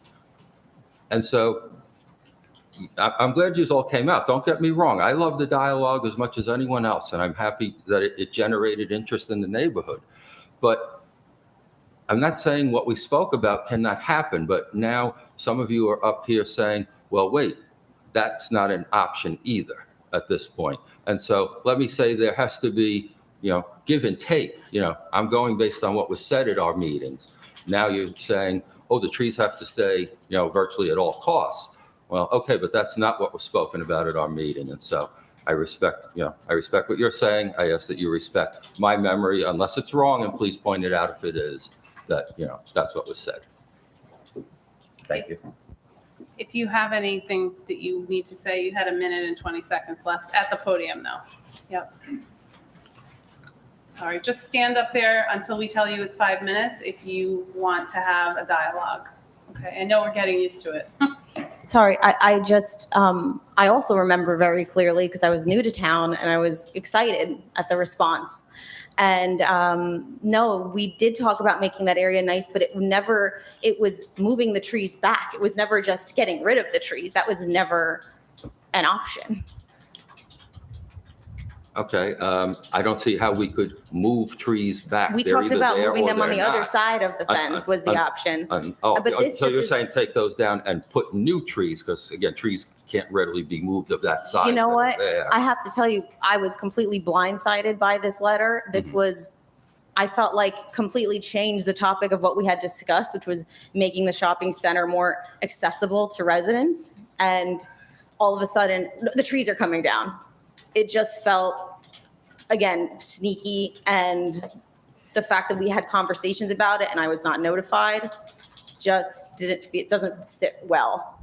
Well, it wasn't meant to be sneaky, or I wouldn't have sent a letter out. You would have just woke up one day and it would have been clear cut. It So only I did send a letter out. To I two apologize. residents. I apologize. Yes, it only went to the Finity Place residents. And let me say, I apologize for that. It should have gone into the side street also. So I do But please apologize don't for get that. confused. There's no confusion. And it's not just us. There were many neighbors who couldn't be here today because it's the middle of summer. I And this was kind of out of nowhere, but nobody wants to see those trees down. I mean, we will sacrifice whatever we need to sacrifice to keep them. Sorry, your but- time is up. Thank you. Go ahead. But you did say that it was the Well- trees moving them on the other side of the fence was a Yeah, reason? we had talked about so many different No, options. but that specific Yeah. point. So Yeah. it was taking those trees down, but putting them on the other side of the fence. Yeah, we had never talked about getting rid of the privacy screening. That's for sure. I know No, that. but you said the trees. You Yeah. said we're to take them out, and then you had discussed putting them on the other side of the fence. Yes. That's what okay, thank you. Yeah. Just clarifying. All right. Mayor, did you have something? Because the resident's time was up, but you could still respond. The only thing I'll say, I don't recall that, but I don't recall every minute of every conversation I have. To move them to the other side, though, we would have to cut into the parking spots that are there because there's the fence, the sidewalk, and then the parking spots right away. So I don't know that that would be a viable option, but, I'll take a look at it. I just think also everybody should know that the engineering report was sent to the administration on July 29th. So this was not something that was done months ago. The engineering report has a date of it and it was sent on July 29th, just so you know, for timing. Is there anyone else that would like to come up? You can come on up.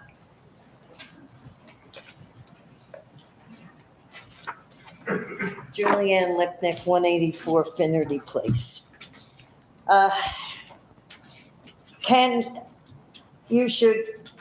You know the history. I don't have to tell you. When the shopping center was enhanced, there was no 200-foot list. None. May she rest in peace.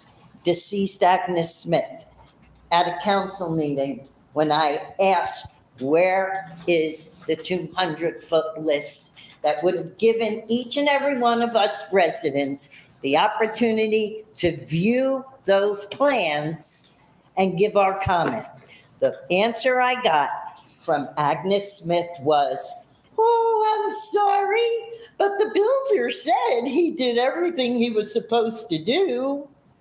Newsflash, it's not up to the builder, it's up to the property owner. And I have to say it, when you sleep with the devil, you know what you get. From day one. Day one.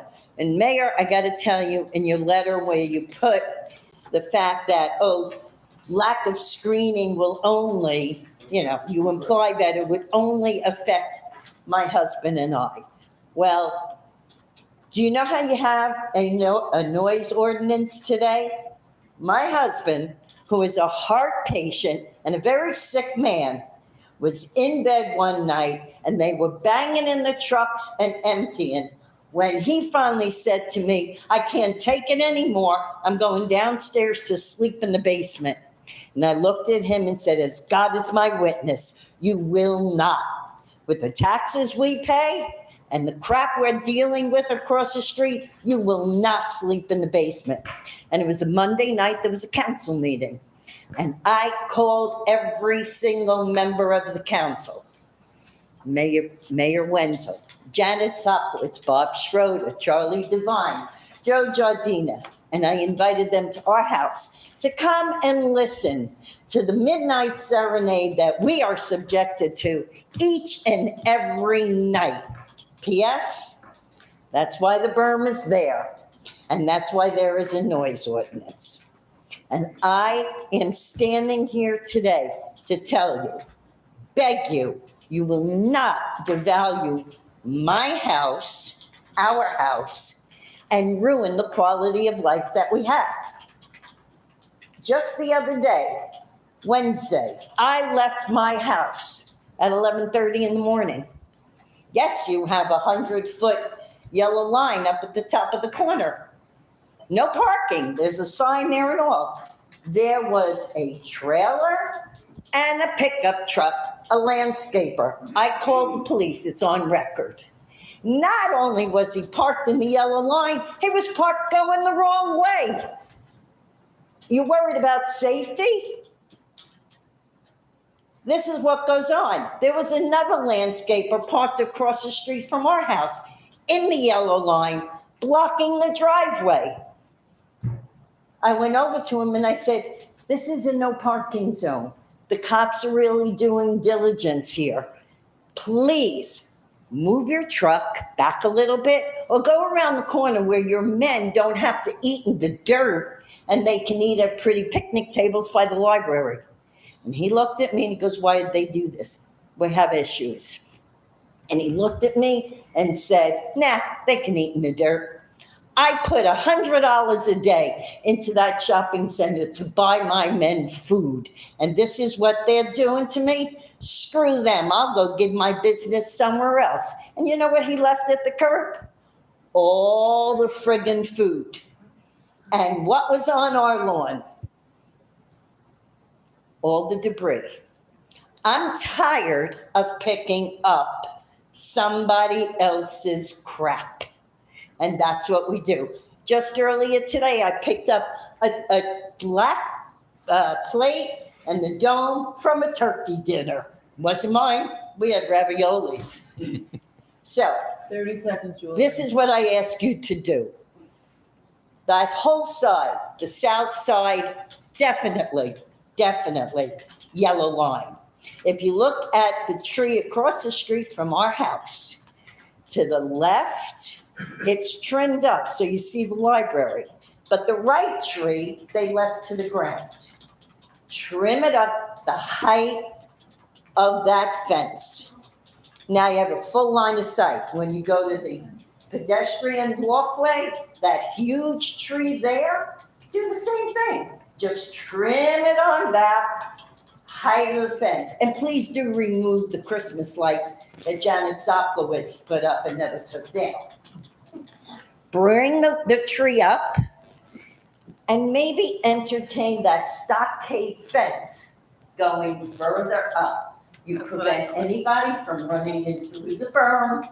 You have a little walkway. The stockade fence is here, and then you have the entrance. And take away the orange block. And it's simple. And that the DPW can do. Because the DPW cannot take down those trees. They can't grind the stump or haul away the dirt. If they were to do that, I'm sure OSHA would be there right away and I would make the phone call. So I really do beg you not to devalue our house, all of our homes, and not to put us back to 1999 when we had to deal with all the garbage going on across the street. Because there was no 200-foot list, there was no review. Those loading docks were always a pain. Fortunately, David is a fine store owner and wants to be a good neighbor and has done everything he can do to literally abide by the law. So I beg you to reconsider, and that's all you need to do to make it nice. We don't have $20,000, $30,000 to take down trees. I thank you very much for that. Thank you. Mhm. Is there anyone else that would like, oh, I'm sorry, is there any response? Anyone? Okay. Anyone else that would like to come up? Come on up.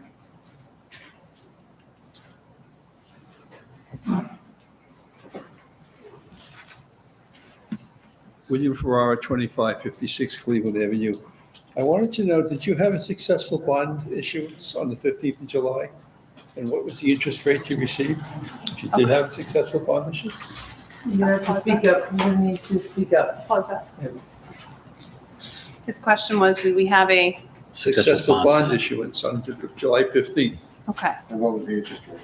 and what was the And interest What was rate? the interest rate you received? You want me to? Yeah, I don't know. We did, and the interest rate was 3.5%. Okay, thank you.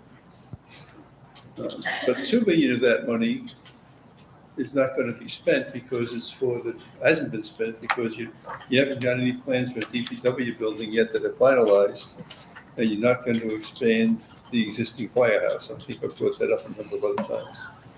So in July of next year, you'll make your first repayment of this bond issue and not use the money for the purposes that it's been purchased, that it was borrowed for. So I think that's a problem financially. The other thing I wanted to bring up, I'm reading from the audit report. It says under page 53, the township will receive $960,438 from the plan. This is the American Rescue Plan in 2 equal payments. On May 24th, 2021, the township received the first installment of funds under the plan in the amount of $480,219.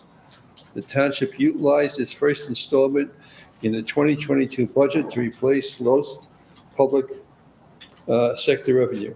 If you look at the current year 2022 budget on page 10, under miscellaneous revenues, the actual amount that's in the budget is $376,000. So I was just wondering what the difference, $84,219 is. If this report goes on, it says the township has not yet determined how it will spend the second installment to be received. So I was wondering if there's going to be any public discussion of how this money is going to be spent on any kind of projects that you might want to consider, such as putting solar on a library or doing other one-time type of projects rather than ongoing maintenance projects. And the other thing I wanted to bring up was on the audit report. I looked at the response, the audit plan response, and compared it to last year's audit plan response. And it's basically the same type of responses. We will fix everything, various items, immediate and ongoing. As I brought up at the last meeting, 4 of these items are repeat items from the previous year. I just wonder, I'm concerned because I don't think whoever's doing these work, I'll stop that statement before I go any further. I think the council hires the auditor. I think the council has got to get more involved. And I'd make a suggestion that there be a subcommittee of 2 council members, meet with the CFO, bring the auditor in, and sit down and go through item by item, what are the actual facts? I mean, he says inactive miscellaneous, how many items? I mean, give me some facts. I don't think anybody's met with the auditor and sat down at a closing meeting that's still here. Maybe Mr. Tovo did. I don't know. Maybe the mayor did. Maybe mistaken. But I think that this is too serious an issue just to be. I know you have the approval of the resolution today. I think maybe you should look at that resolution and sit down and see what actually has happened so far, when it will happen if you fix it. The other thing, I don't know if you have to make any comments, have you got any success in finding a successor to Mr. Tovo yet?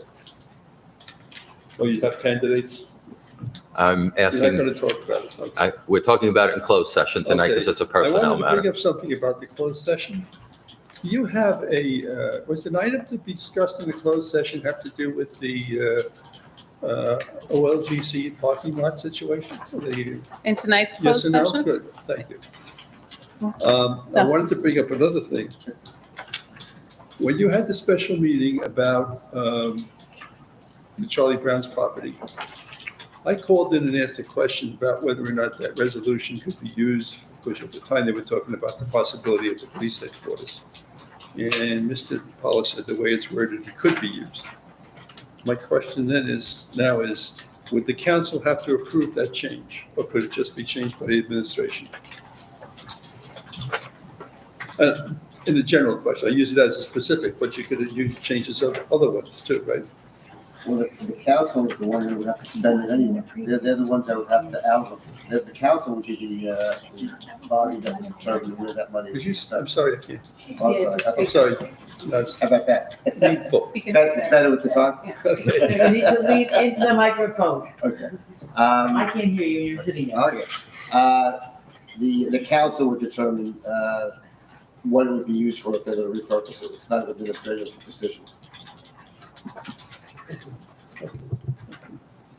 And I have one old note that I had made this a long time ago, and I forgot that I never brought it up again.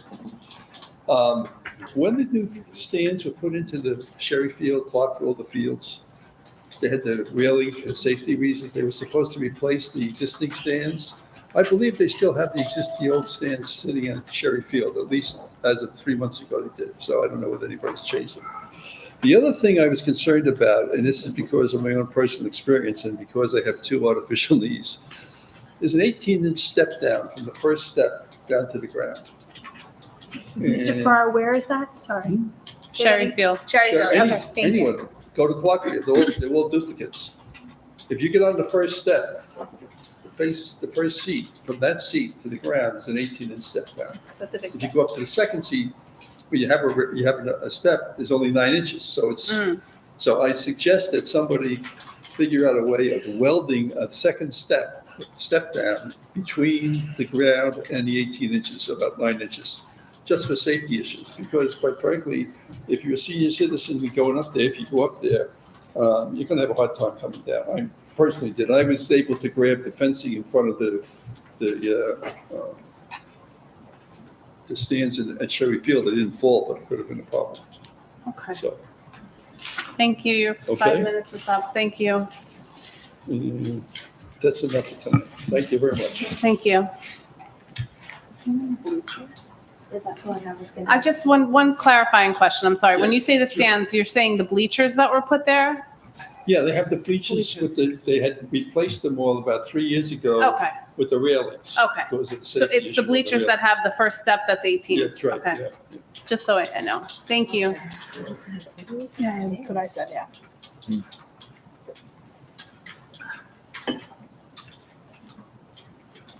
I believe also, Mr. Mayor, correct me if I'm wrong, that 900,000 was the CARES Act money, correct?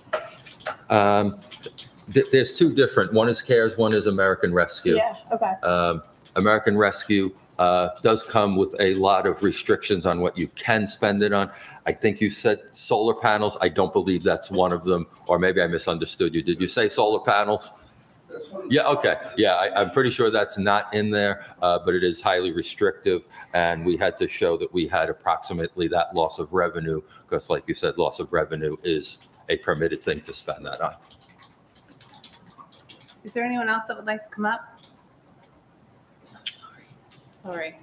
We'll come right up after.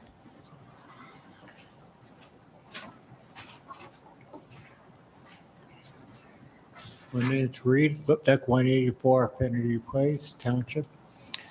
First, I'd like to thank you for mentioning the book drop of the books. And two, how can I say it? I believe that if you take down all those trees, you have more of a flooding problem. More water is going to go on the streets and flood the area.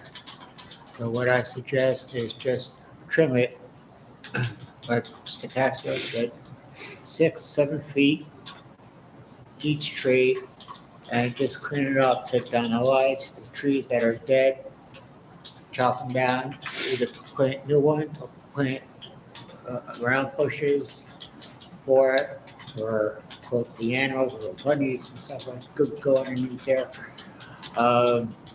And you make it look nice, because if you're gonna take it down, it's gonna look, how can I say it, too commercial on our side of the block and going up and down Trinity and Devon. So this way it keeps it nice. The town likes trees, don't chop it. That's my opinion. Thank you, Council. Thank you.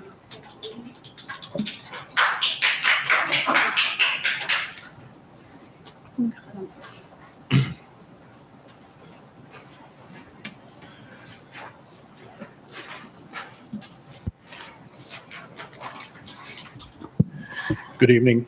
Michael Oman, 2 Clark Avenue. With regard to Clark Avenue, I know it is on the paving schedule, and I'm just wondering when we expect the paving to start. And secondly, with regard to that, there are a number of large depressions on Clark Avenue because there was a water main break a number of years ago. And I guess my question is, who's responsible for the remediation of that before they mill and pave? Is that part of the paving contract? Does Suez come back and fix that, or Viola, whatever their name is? How is that? Does anyone have an answer for Mr. Ullman regarding that? Do you know who's responsible to do that prior to it being paved? No idea. And about how long ago was it, Mike? It's 5 years ago, maybe more, but it started out small and then it broke again, and it's probably like a 50-foot run of tarmac. I doubt we can go after whoever did it on Suez's at the time behalf, so I'm sure it was factored into the road program to repair because they would never just pave without repairing. So that's my best guess at this moment. Okay, thank you. In terms of the emergency services building, is there a point where the new building will be considered complete and it'll be fully functional while the old building is demolished and the parking lots are repaved? Like, do we know when the new building will be finished? We hope to have the TCO. I would hope. I was on vacation last week, so I sent out some emails this morning. I haven't heard back on all of them yet, but based on how things were before my vacation, I'm really hoping to have the TCO so we can start to occupy the building by the end of this week. And that way, the firemen can move in their stuff, and then the schedule is right after they're moved in to start taking down the existing building. It's the same contractor who's doing it, who put it up, so they're aware because they've known the schedule for a long time. Thank you. There is a ordinance to change the table of organization for the police on this evening's agenda, and I had a couple of questions. And I did see that there's a PBA memo of understanding that's going to be discussed in close. So that may answer some of these, but how is the new table of organization going to be harmonized with the current contract? Do we know the financial impact? And was this provided for in the 2022 budget? Secondly, why are we changing it now? What has changed in the department or in the town that's driving this change? I'm going to just stop for 1 second. Just going to answer some of your questions along the way. So, we do not have the financial impact that any of this would have, at least today, because it's not been discussed. We haven't really discussed it yet. I believe if this were to pass, this table of organization, it would be for 2023, not for the duration, not for the rest of 2022, I believe. Is that correct? Well, it would take effect immediately upon passage, but if there's budgetary considerations, that would happen as part of next year's budget. Okay. Yeah. So I again, guess, I don't think it requires any big additional money, but if it did and it wasn't in this year's budget, it would have to wait till next year, okay. So just we from a wouldn't go- budgetary yeah, standpoint. Okay, Mhm. And if we did need additional money, it would have to come to the council for approval. Correct. So we would know about it. right. Okay. So go ahead, you can keep asking. Okay. Why the change now? You know, what has changed in town that's driving this request? We're going to ask those same questions. Okay. Because I would like to know. So we're adding three, the proposal is to add 3 net to commanding officers. I guess it would be sergeants and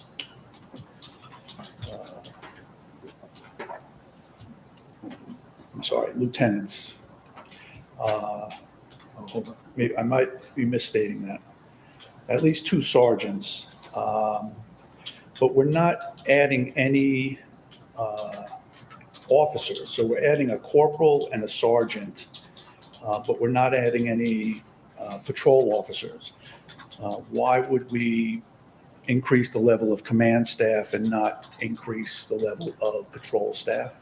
I would think we want more people on the street. There was language in the prior table of organization that managed down from 6 to 4 the number of sergeants, and now we're increasing it. And just wondering, again, what has happened where at one point we had 6, or I'm assuming it was contemplated that there were 6, and it was managed down to 4 through attrition, and now we're flipping it and increasing it back to 6. So again, what is driving that change? All questions we all have for discussion. Yep. Span of control, we have an inverted hierarchy where we have more sergeants than we have corporals. So, how does that work? Typically, they're hierarchical, and they go up in a pyramid. And in this case, it's inverted, or at least at that level. So why would we have that? And, are there span of control analyses that have been undertaken to look at that, where we have so many more sort of chiefs rather than Indians, for lack of a better term? And then we're doing away with the differentiation within ranks. So currently today we have a detective sergeant, a sergeant first class, a sergeant, a corporal, detective officer, officer. And those are being 30 eliminated. seconds, Mr. Ullman. Excuse me? 30 seconds. Those are being eliminated.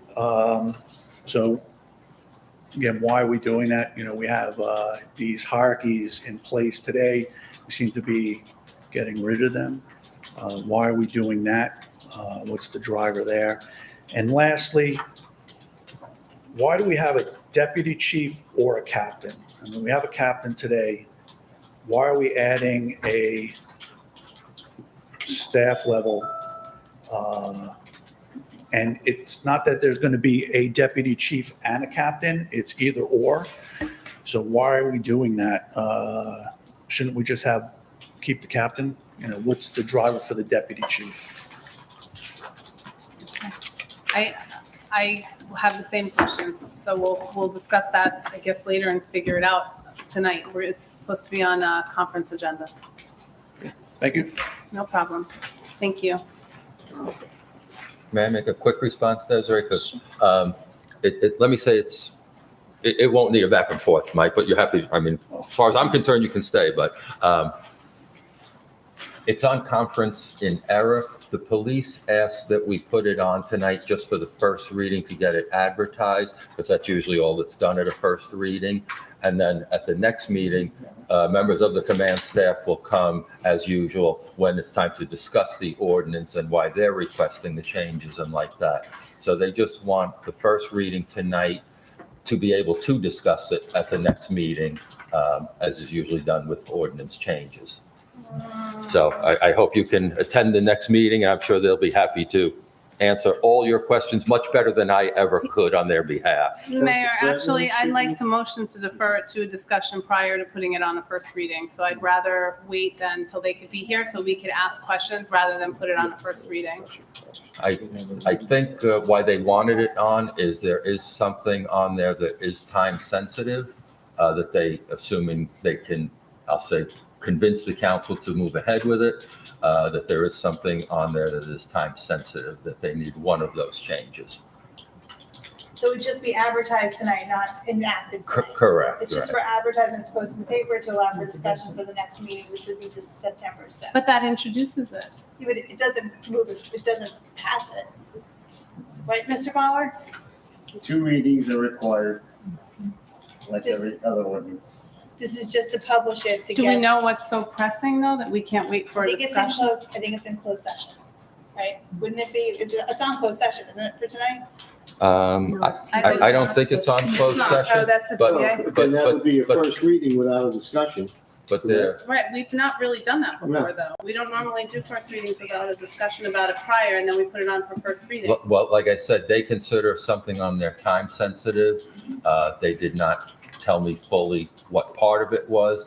I just said I would request the council put it on for a first reading so it can be discussed at the next meeting, and then the council will decide based on if you like the way the questions that you all have are answered. And then immediately go to a second reading, so it doesn't make sense. I'm sorry. We have to talk to them about this. What is the quote-unquote immediate urgent need? Is it they want to put a rank in so it'll fall into negotiations? Is it taking a sergeant out and putting him in a separate thing? Or, we should really know what this is before we make a reading. I'm confused because I don't understand. Yeah, I'm trying to make sense of it. I don't understand if the first reading is nothing more than introducing it so that we can talk about it later. how does that help their time-sensitive? Because if again, I'm going to say, assuming you approve it at the second reading, it would enable them to enact whatever change they need quickly. Okay. Is this how it's typically done? No. I No, wouldn't say that. normally I wouldn't say that. We've put things out to the paper to be advertised. It's just introduced tonight. It's not enacted. Oh, no, It's we've not- never done it without a discussion. Someone brings it up and then we're like, oh yeah, we'll put that in. as No, the we've first actually done it without discussion because the representative wasn't here and they were at the next one and then we had further discussion at that time. It was like, I think it was our first year we've done it. And I think last year we did it too over Zoom. This is not enacting it. This is just putting it out there that it's going to be published. This is going to be up for discussion.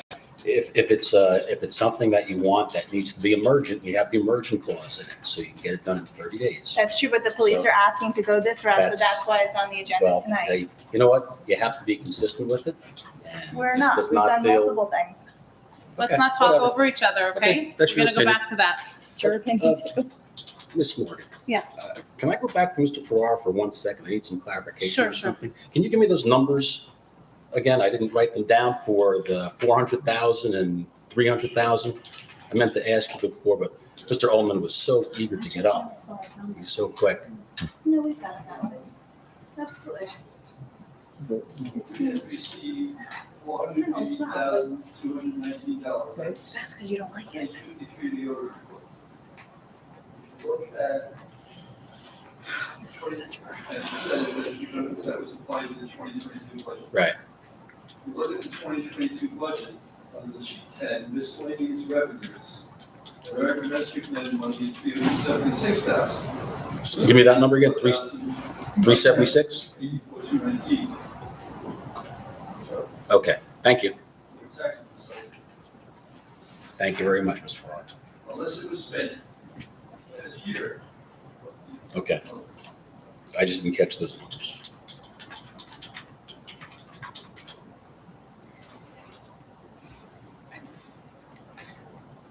Is there any other discussion? All right, is there, anyone on the line? No hands up?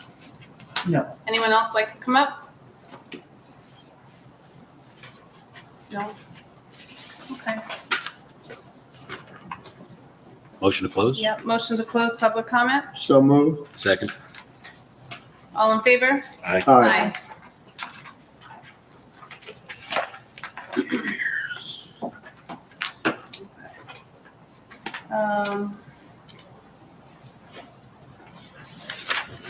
Actually, I need to take a, we're gonna go into, I need a break. We'll take a 5-minute And before we then, do that. do closed session.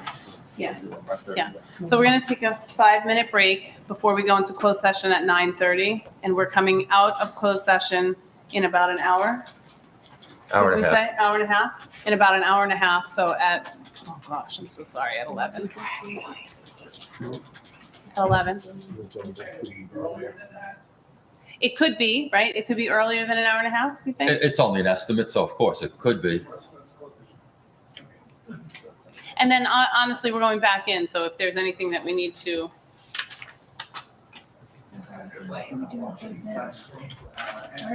oh. there you go. I know, I'm sorry. Maybe keep it on the phone. And then just, Discussion on the art program. Is anybody going to describe in specifics what it is? Rather than from what I understand, it's supposed to be, are we, on the art program? There was in the last meeting, there was a description of the program, Mr. Farrar. He's saying a discussion about it, Yeah, other than that. but he was asking about a description, like what it was. So, but the last meeting that we just had, I'm sure Mrs.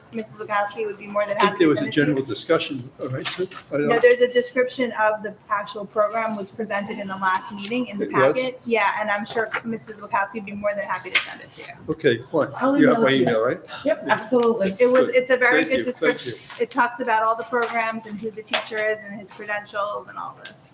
Okay, thank you. Thank you. All right, we're going into a 5-minute break. Motion? So So moved. moved. Second. I'll second. All in favor? Aye. Daisy, you're in favor? I'm sorry. What's that? Who's the woman sitting in the back? Yeah, I get. Oh, wait, sit her. You know why? Because they don't hear her.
I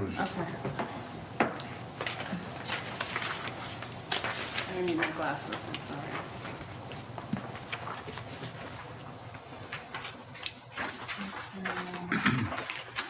So, yeah. Where am I? Thank you. Okay.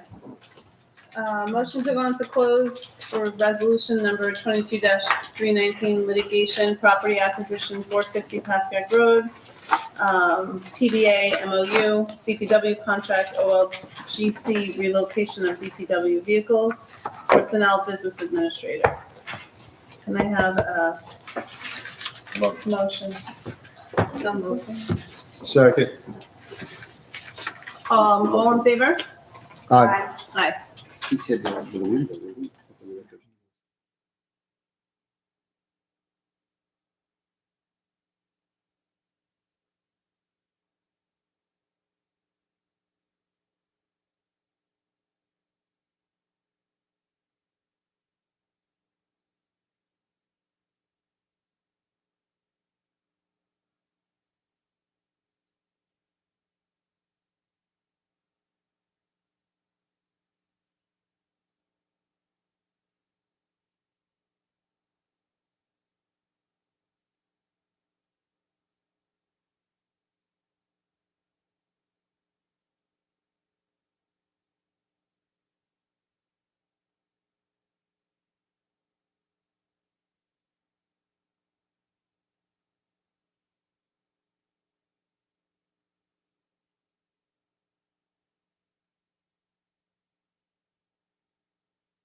I'm going to motion to go back into public session. So moved.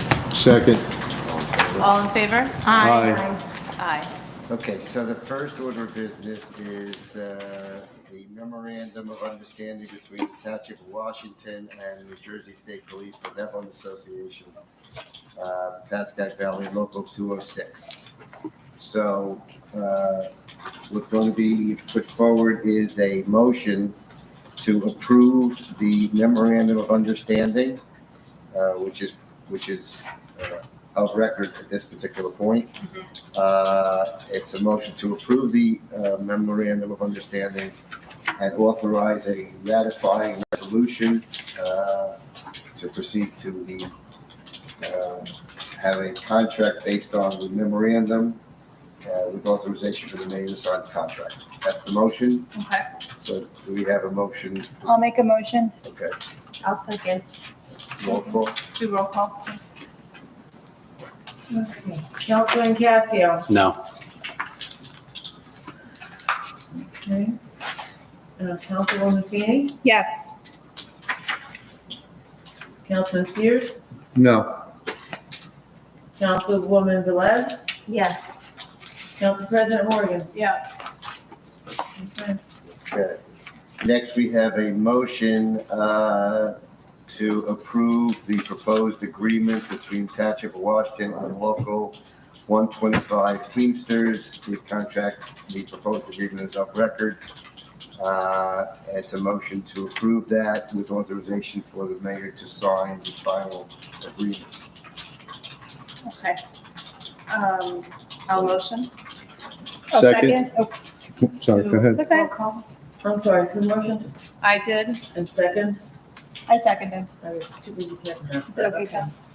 Absolutely. Absolutely, okay. Roll call. Councilman, Yes. can't speak, thank you. Councilman Casio. Yes. Thank you very much. Councilwoman Feeney. Yes. Councilman Sears. Yes.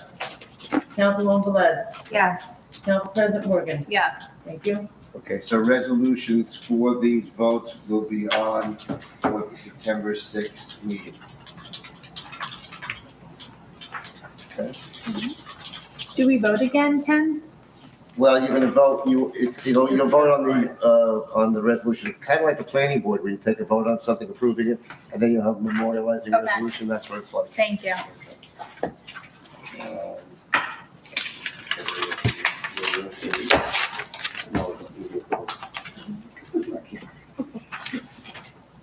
All right, so one, two. Ordinances, something left in here, second reading. Rating, okay. Second reading.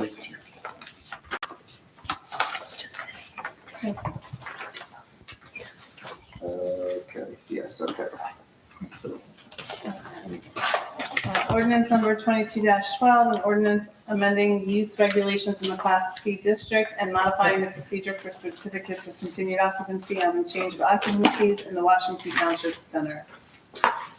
I'll make a motion. Wait, Ken, you want to go Okay, over? so this is a, with respect to this subject, if you remember, we had the public hearing. We now got a letter of recommendation from the planning board, which is required by the municipal land use law. Right. They approved the ordinance with one very minor change, just clarifying when the term engineer was in there, it's the planning board engineer who would be the engineer for these kind of applications. So we made that, we're making that change, so that's the modified version, a very small modification, not substantial, no republication is necessary. So first we'll take a motion to accept the recommendation from the planning board for the minor modification to ordinance 22-12. Okay, motion to accept. I make a motion to accept the planning board's recommendation. Second. Sue, roll call. Councilman Casio. Yes. Councilwoman Feeney. Yes. Councilman Sears. Yes. Councilwoman Velez. Yes. Council President Morgan. Yes.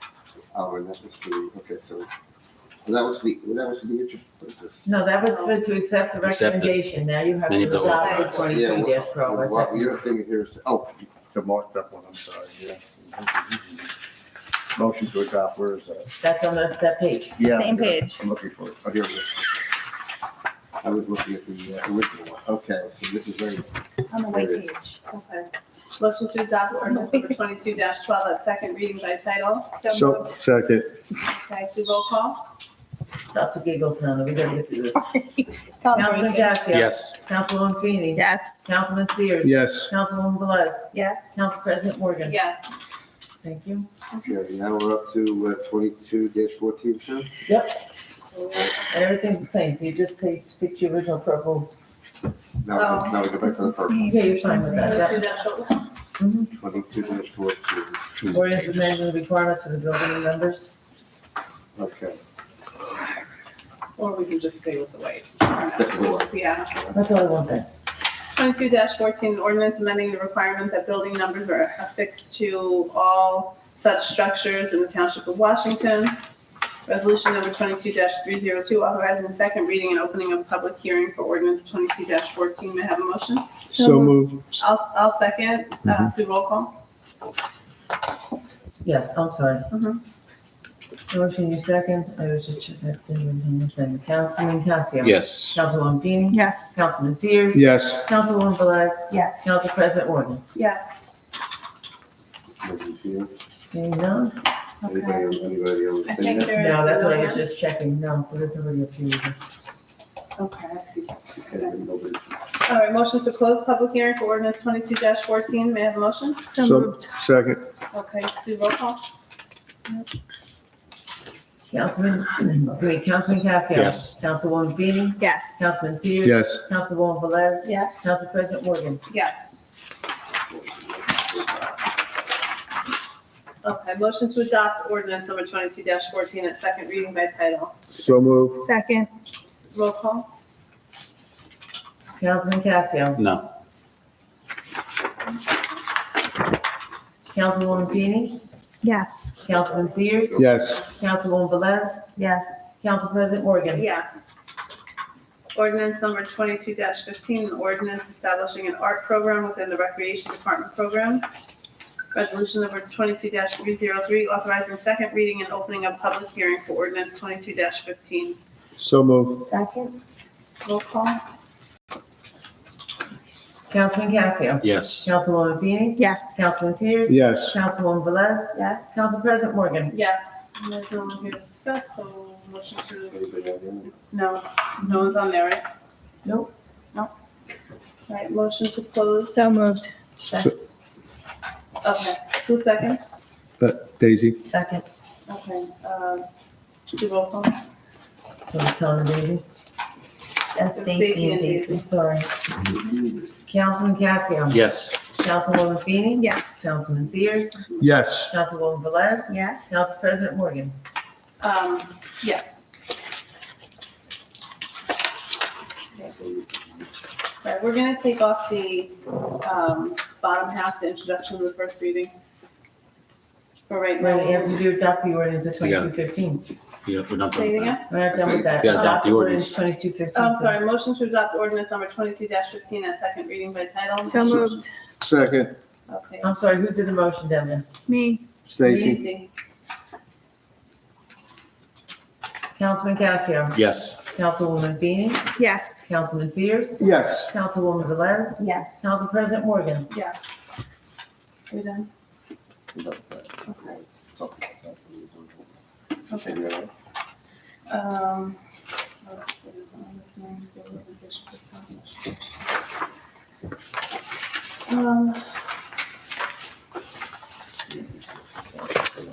Yeah. Do you guys want to put this next one, 22-16? On. Only, it's publication, right? That's all we're doing? Is that? It's introduction of publication. Yeah. Whatever everybody wants to do. Why don't you just go through and take the vote? You want to Do I need a motion? I need a second. I'll motion for 22-16. So what exactly are we, it's just to You're introduce? Introducing Introducing it. Introducing it. A second. Councilman Casio, No. Councilwoman Feeney, Yes. Councilman Sears, No. Councilwoman Velez, Yes. Council President Morgan, Yes.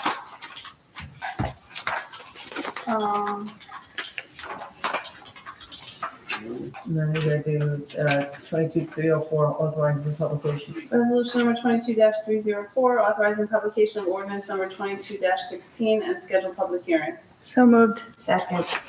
Roll call, Sue. Councilman Casio, No. Councilwoman Feeney, Yes. Councilman Sears, No. Councilwoman Velez, Yes. and Council President Morgan. Public, okay, yes. Okay. Now you get the regular resolutions. So one thing I wanted to just mention on the consent agenda, just a suggestion. Because I've noticed this before. This consent agenda, it's pre-published, it's out there, all the resolutions are there. So if the council president just reads the resolution number, I don't think she has to read all the wording after. It doesn't even add anything. Those things are up record already, they're already out there. So it's the resolution that's being advanced. Okay, you're not reading the whole resolution, and you don't have to read this summary either. It's just for purposes of identification. Just a suggestion to move things along. So I Man, can you read couldn't just have the figured number. that out when I was president? He did, he just didn't tell Like, you. seriously, that's what I'm thinking. He did, but he didn't tell you. Can I just read the numbers? Yeah, just read the, well, you have to read this first. Okay, yeah.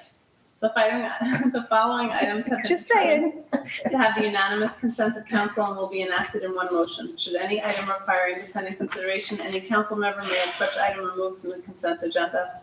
Resolution number 22 Well, first you ask- ask him. Oh, I'm sorry. Does anyone have any? Yes, I do. You do, okay. 22-314, Do you want to do it? the Tomahawk truck. Anyone else? I would like 22-305. This would Anyone else? introduce a question. Okay.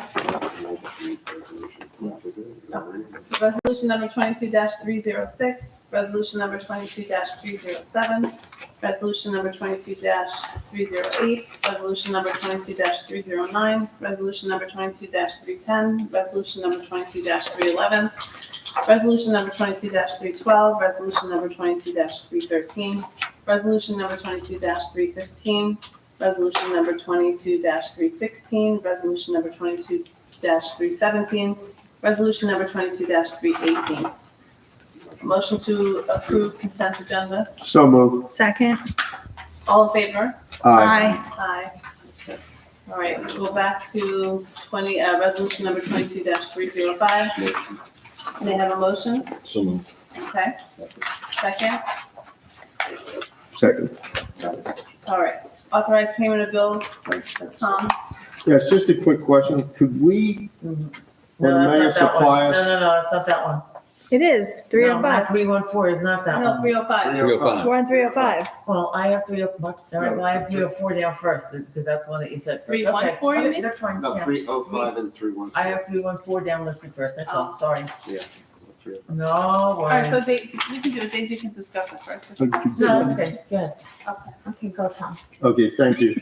Real quick, Mr. Mayor, can you supply the total cost up to date for Boswell Engineering and Angelina Engineering? Could I see up to date what we have spent with these two engineering firms? Is there a way of doing that? You mean including residence escrow or just what the Everything town we has spent spent for on Boswell. projects? Yeah, everything we spent for Boswell and Angelina year to date. Can we get that number? I assume we can. That's all I have on that. Thank you. Okay. Do you also want the amount we've refunded to residents too? No, I just want to see the amount Just, they actually billed us. that's okay. Just curious. Okay, so I think, let me just jump back into that. When you say build us, Yeah, So the- our expense for Okay. Boswell Okay, Engineering. so there's two things. One is billing the town for what they did. Then there's billings to developers, which are not what we pay. So you don't, not that. You're just Right. only what we pay. Exactly. Okay. Yeah. You got that? Duly noted. You know, okay. Thank you. You at the end. You at the end. Yes. It's like a motion to approve it then, right? There, did a motion. Okay. And then have discussion, that's about. Okay. Go take a roll call on 305. Yeah, Councilman Casio, Yes. Councilwoman Feeney, Yes. Councilman Sears. Yes. Councilwoman Velez, Yes. Council President Morgan. Yes. Okay. All right. 314. Motion, what's that? Resolution number 22-314, may I have a motion?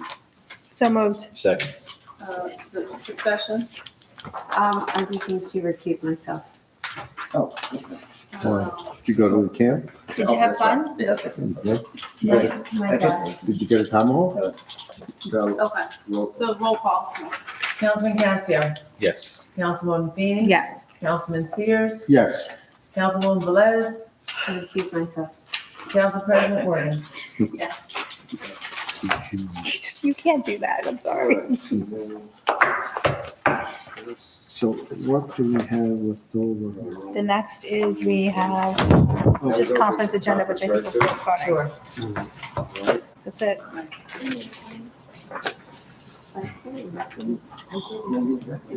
Yeah, I took that what you said. Yeah, you said you could vote, so you realize you're pulling up, but you're right, pulling up, it's not, it's that, so we're right. Okay, Disregard. so we're moving into conference. Yes. We're doing- You can take number 2 off also under council, since we already covered it. Under council? Yeah. Yeah. I think she was under- Oh, okay, so, No, number 2. Under council. Yeah. all right, so 1, 2, and 3 are off from administration, is that all right? I'd like to do a quick discussion on number 3, Okay. Okay, because our DPW's yeah, okay. waiting for a home, and we made them go through the whole Charlie Brown's thing. So hopefully in your packet, you all saw the latest renderings from the architect of putting the garage back here, and the costs going along with it. Any preliminary comments that you want me to answer, the architect to answer? I just wonder why the ambulance building is still up. And I will second that. Why isn't it still, It seems why like is it there? valuable real estate there, right? Like space. It can, let me say, it can come down and can probably fit 2 or 3 either trucks or storage of plows and things like that. However, I have asked the architect to see if it can also help benefit the police space, since they need more space, if there's anything we can do. So I'm not willing to say it can come down just yet, but let me say, it shouldn't factor into the garage and like that. It would just be extra space to store equipment or vehicles. Well, I thought that was our original agreement, that that building would go away and the DPW will extend to that property. That's kind of confused why it's still there. I agree with Council President. I just don't want to be in a rush to take a building down. It can come down, that's an ancillary thing to me from the garage. But if the police can get a use out of that building, I'd like to present that to the council before just taking it down. But, let me say, in conjunction with the garage, even if we start on that tomorrow, it's probably a year from putting a shovel in the ground to having it done. It gives us time to look at that building to see if we need it for anything else. It can come down anytime, But the in that year diagram- span, let me say. But the diagram can't be considered because our original agreement was that building was to go away. And we did have the discussion about the police wanted it, and we did say no, because we wanted to get the full extent for the DPW. So Okay, the drawing's not complete. So I didn't say no to taking that. I didn't say that we had to take that building down. I said I wanted to see the drawing with this, and if we don't have to raise a new structure and they could use it, that is cost savings ultimately. So, but we need it for the DPW. But based We're upon already that, debating about the plan? I'm just confused as to if this is the plan from the person who has the measurements and the sizing, and they're saying we can leave it up, and for cost savings for future, we don't need to resurrect another structure, which is a cost savings, and the cost of materials is astronomical. Why would we force taking a building down, only have to resurrect something else? As long as it's viable with the space that we have, and it's not, oh, we couldn't put it back here because we didn't have enough space for parking and for everyone else, because you still have a building standing. Right, but That's isn't that what this kind of, so I don't understand. So just out of curiosity, because in my experience, hiring professionals and giving them the measurements and having them do the design with the measurements, which we have off of this, why are we doubting the plan that's been put forth with the sizing? Just I out don't of think my. it's doubting, I think we're questioning. Right. Because we already discussed, we're not moving that building to the police department because the DPW needs it. We were growing the DPW and we saw a need to eliminate that building and extend the DPW.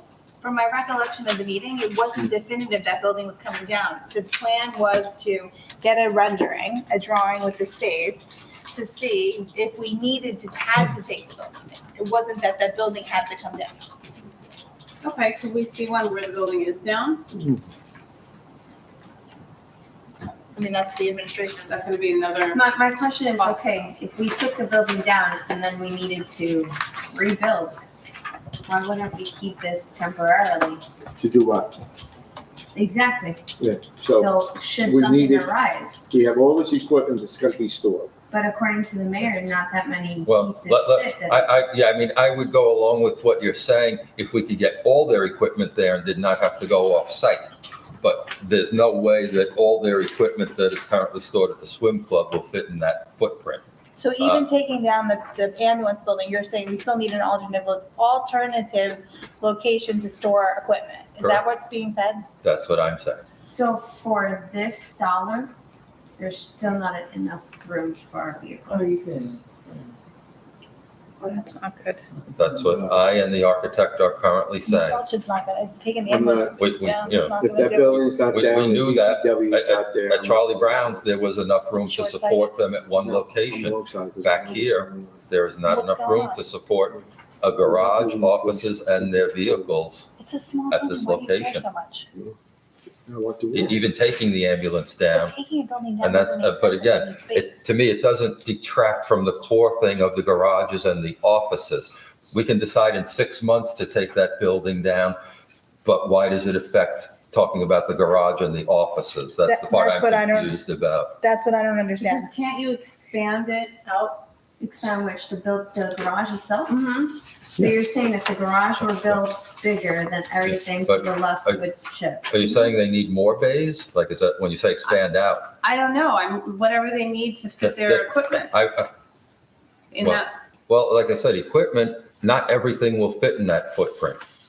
So we can decide to take that down in 6 months. If in 6 months we see there is no use for the ambulance building.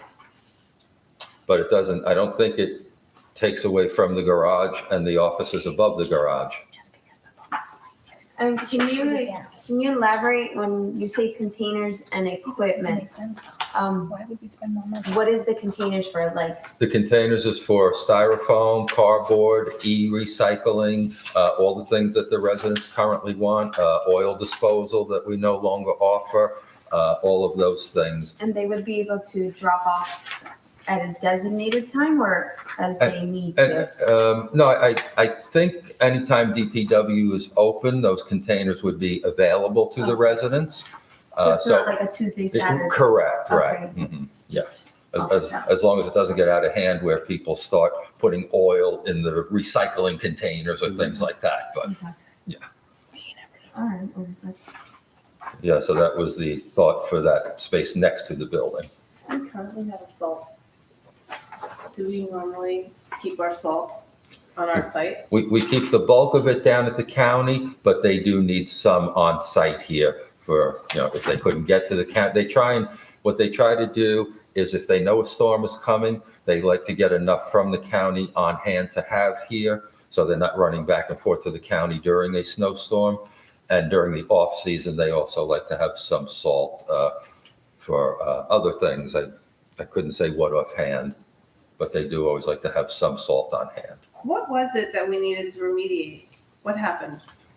That was from when the town did its own fueling and had its own gasoline pumps here, and the tanks leaked. Okay. It had nothing to do with salt. No, I'm just Okay. double checking Yep. because I want to just make sure Yep. we're not just recreating another problem down the road. Yeah, So that no. the oil disposal wouldn't be. No, That's what I was No. thinking. no, that's not underground or That's what I anything. was They thinking. used to fuel the fire trucks, DPW, police. Those days gas, are long gone. Okay. You should just dump the stuff on the ground. Those tanks were Oh. 30s. Actually, So again, I just wanted to get your preliminary comments to make sure there was nothing major that you wanted me to go back to the architect with for the next meeting. Is there room in this building for future expansion in the town if we need it? Or is this just what we need right now? The DPW feels they can get by with, I shouldn't even say get by, I'm sorry, that's wrong. That 5 bays will suit their needs, and with the office space up above, that, it's good for them for years to come. Okay. My other question is in regards to the wash bay. Mhm. The previous DPW did not have that, Correct, it did not. so this will help protect our current equipment, Yes, maintain it. absolutely. Okay, that's really important. And I'll just throw the numbers out there real quick. You saw, the prices that the architect threw out. Right now, we currently have on hand from prior ordinances and the school sale many years ago, $2 million. So we would have to pass another ordinance to go from the 2 million to the 4.5 or whatever it is. I don't have that sheet right in front of me. The temporary huts outside that we currently have, did that come from the funds for the construction of the DPW, those funds, that 1.3 million? And the remediation, will we get a final cost on that? Some came out of the ordinance and some they got via the 1033 program. The huts were from 1033? Well, I think one of them was from 1033 and one they had to build from scratch. Okay, so the one that they had to build from scratch, do you know where those funds came from? They came from the capital ordinance For the, DPW in total. okay. So did the remediation and everything else having to do with it. I'm gonna open Mr. Mayor, did the stuff on. they look into solar panels on the roof? Because there is so much money out there now that can assist us in building the building Mhm. and having that building be self-sufficient with own power. And whatever power they don't use, we can resell back to public service, gas and electric. I will ask the architect, thank you. I didn't hear about that. Did you get did you get did the architect say because it's a 2-story building, the cost is so much more, or? I mean, I wouldn't say so much more. It's really the elevator and the 2 staircases. Between those, his estimate was about 130,000 is what it added to the total cost. No, it's not. And do we have, I know it's not here, but what it would actually look like physically? There's just a layout. Yeah, Just wondering, will it mimic? An elevation town hall? drawing. is what we're- Yeah, Sorry? An elevation drawing is what you want. yeah. We always, before we do that, we always try to agree on the footprint and then, because then you can design the outside once you know that you've agreed on, the 5 bays, the offices up above. So once the council gives me a general okay on that, then I would have the architect go to, how it would look from eye level. Or even the residents that are along this, because now it's a 2-story. Well, it backs up to Valley Bank, I'm happy to say. So I don't think it's going to have much resident impact where it Yeah, would not be on going. that side, but Right. this other side. But you're so far away from that Yeah, other side. or- It's huge. I think we should still notify Hudson Avenue. Of course you would. Oh, yeah. Well, and then notify, on the other side also. Right. Mhm. Yeah. Yeah, anything we do, we're going to do right, so we'll do the proper screening and all like that.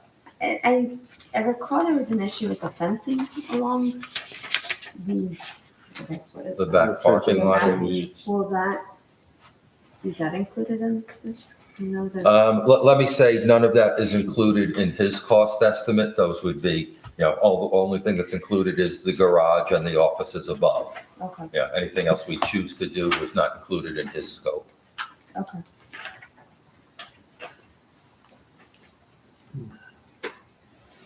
So that 4.5 will go to a much higher number. For what? For what? For, it says the project will, professional fees, architecture, engineering, bonding, any other structures or improvements planned for the property. That's additional. A lot higher is a relative term, obviously. And what's- So the bonding is already done for 2 million of it, so it'd be another 2.5. I guess if you're saying if we want any extras, that would probably be included. Yeah, and I, Ventilation systems. I think his numbers were, generous for the contingency and escalation. If you see the subtotal number is 3.8 million, and then contingency and escalation brings it up to 4.5. I certainly hope that we would not have to add a total of 17% between those two. Is this, if his pricing is inclusive of HVAC, whatever is required Yes, that- for the DPW, Yes. like the electrical systems disposal, I don't know, what else, fire suppression, eye wash, all that stuff you need for DPW. Like the safety stuff too? Everything that's in the building Okay. shell, yes. Thank you.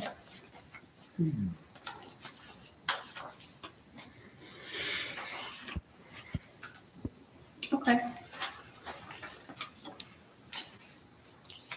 Any other questions? How do our current DPW feel about this? They, Do they feel, they consider this would be a very positive for the department as a whole. And like I said earlier, they see it serving them and the town for, many years in the future. Have they been involved in the discussions with the architect? Absolutely. Okay, so they're the ones advising on their needs. Yes. Okay. Yep. I don't know enough about it, so they weigh in on it. Yeah, I wouldn't either. Yes. They live and breathe this every day.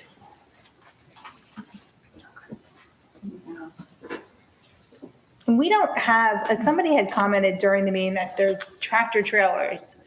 We don't currently, I forgot who I spoke to. We currently do not have tractor trailers, I've seen one or two up here, but not consistent. not as a matter of, Okay, thank you.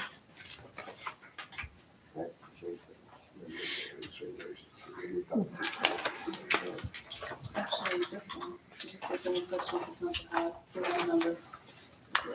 Give it to the mayor. All right, so we're gonna move on. Is that okay? You all right? yes, no, thank you for the input. Okay, so, Oh, wait, I just have one question. So, did you want us to do something with this, or did you want? I just wanted to make sure you didn't have any big changes that I had to get back to the architect on for the next meeting. Since it's late now, I assume we'll discuss this more at the next meeting. No. But I just wanted to make sure there were no big changes that anyone wanted. Maybe then an elevation survey or something, since there's no big changes right this second? I would let that go one more meeting. Okay. If you don't mind. Yeah, I want to make sure that, everyone is solid on the garage plan and offices before we, but Okay. his time is money also, so I don't want to have him redoing work. So I'd like us to all agree that the garages and offices are what we need. okay. I don't hold anyone to decisions at 12:15 at night. That's true. 12:18. Mhm. Under Who's counting? Ordinances and legislation, we're going to, for number one, increase in building department fees, the follow-up to that. There in your packet, everyone got the fees, there's a comparison that that the person put in there. Any questions council has, please get them to the mayor and he will get them to the person he needs to, I don't know. Yeah, I mean, it's no secret, the person in the building department, without using names, is leaving us at the end of the month.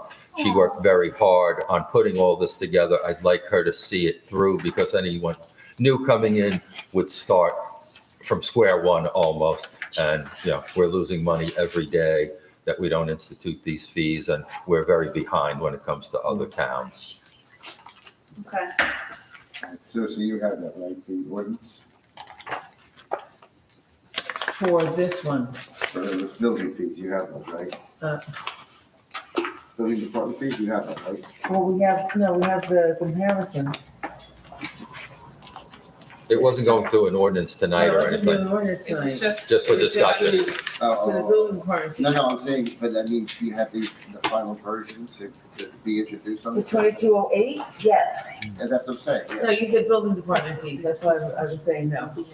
Yeah, number 3, I have the introduction. No, I'm still on Another one. Okay, here, no, I don't have that. You know. No, that was, you guys. I thought she did Peter, don't we have the final ordinance for that? The building I- department? No. Couldn't tell you, Ken, I No, it's just the information. don't remember. Sorry. I will take a look at it. Okay. Okay. Proposed amendment to ordinance 22-08, ordinance requiring.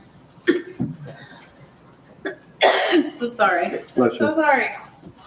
Registration of businesses which remove trees in the Township of Washington. Can we move that over to 9-6? Yes. Excuse me. I just need water. All right, that was that one. You catch it on the radio. Yeah. Can we, everyone just look at your calendar for 2023 for the meeting schedule? I know, Councilman Casio, you had that one on there. Was there anything specific that you needed to discuss, or can we move it to, You want to move to the next meeting to discuss? That's fine. can we? Yeah, sure. Okay. We can do the next one as well. It's not anything that's, burning. So Okay, so will you put the next? just put 4 and 5 for next time. Thank you. And then, Mayor, the street sweeping. Yeah, I'll try and make it brief, Okay. but it is important because our streets are not currently being swept. When Paramus swept them back in April, they sent us a bill, but they sent us a very big addition for disposal fees of over $2,000 when the contract only calls for $4,500 as a flat fee. And when queried about it, they said, well, our costs went up. And we're like, well, okay, but it's not in your agreement with us to raise the costs. Right. And they even jumped the gun because they didn't send out the amendment to the shared service agreement until after that. So they're looking to get money from the town that's not accounted for in our current agreement. However, they will not sweep our streets until we agree to pay this $2,200, and it would be $2,200 additional per sweep now. And so, yeah, I don't like what they're doing. Try Ridgewood or the county? Maybe. Paramus. No, I mean, if we tried Ridgewood, or go to the county. I'm in the process of reaching out to those, but, in the meantime, our streets are not being swept.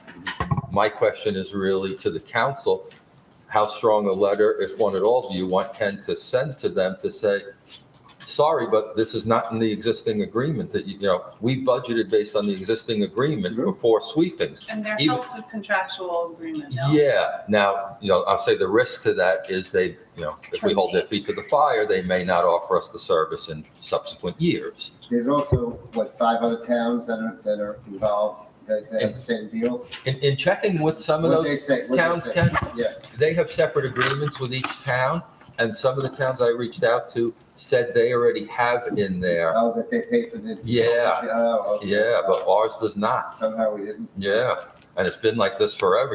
It's been the same 4,500 per Yeah, sweep forever with no extra charge. That's why we took the deal, because the other towns that we went to, they had the disposal fee Right. in there. Mhm. That's why So we then went to basically, if we Paramus. don't pay this, they're not gonna give us the going forward routine. Right, because like I think I said, when Bill reached out to them to do, they said, we're not doing it until you pay this extra fee. Right. And that's what started this whole Yeah, thing right, of right. the extra Even if we fees. So how many do have it, and how many don't have it, have that clause? More had it than not had it. Of the ones that hadn't had it, Are they opposing or are they just paying? I didn't get back to them because when I reached out to them, they weren't even aware of this, so I put it on their radar. Okay, got it. And then they subsequently got notice from Paramus about modifying the agreement like they sent to us, but after the fact. Well, the only question that I had from my perspective is, I mean, if you really want Paramus, you're gonna have to make a deal with them, I think.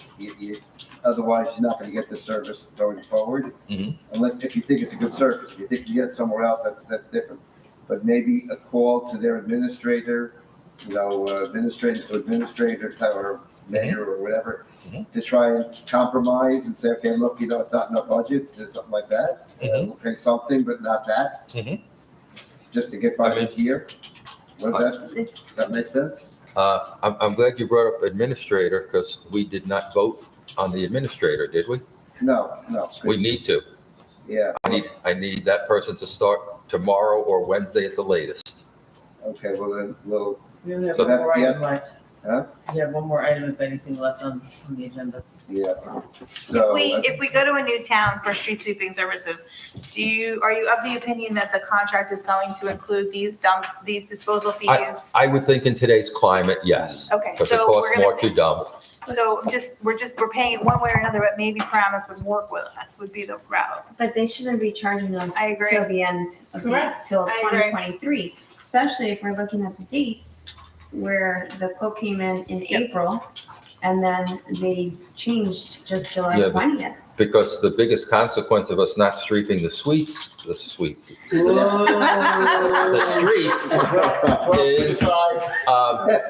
debris is accumulating in the street. The first heavy rain we get, it's instantly going to clog all of our storm drains.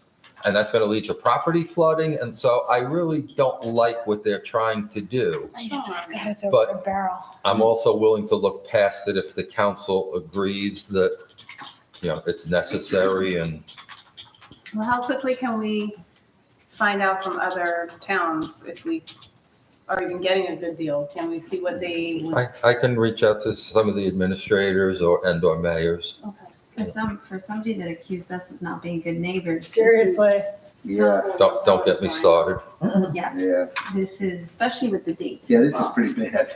Yeah. And as you said, now this could create a flooding issue Right. for us. Yeah. Who So- wants to go to the next Paramus I would conference? really think we should buy lawn signs that say, please sweep.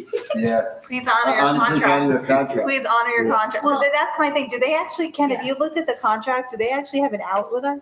No, I think there's I'm trying to think, I did look at the contract. I don't think there's an out per se, I don't remember, I don't think. I there don't is. remember, whether there was a 90-day. because that's why they sent out a revision Yeah. to it, because there is no I out. think you're right. I went through it to see if there was any clause in it Right. that said they could add on, but there wasn't any clause. Yeah. Right. I So would then say they're just contractually hold their- liable. Hold their feet to the fire, hope for the best, and then negotiate. And come 2023, okay, then. It is what it We is. understand this is across the board. But I don't like this. We've got, 6 months, right? 5 months left of the How many year. sweeps do we have left?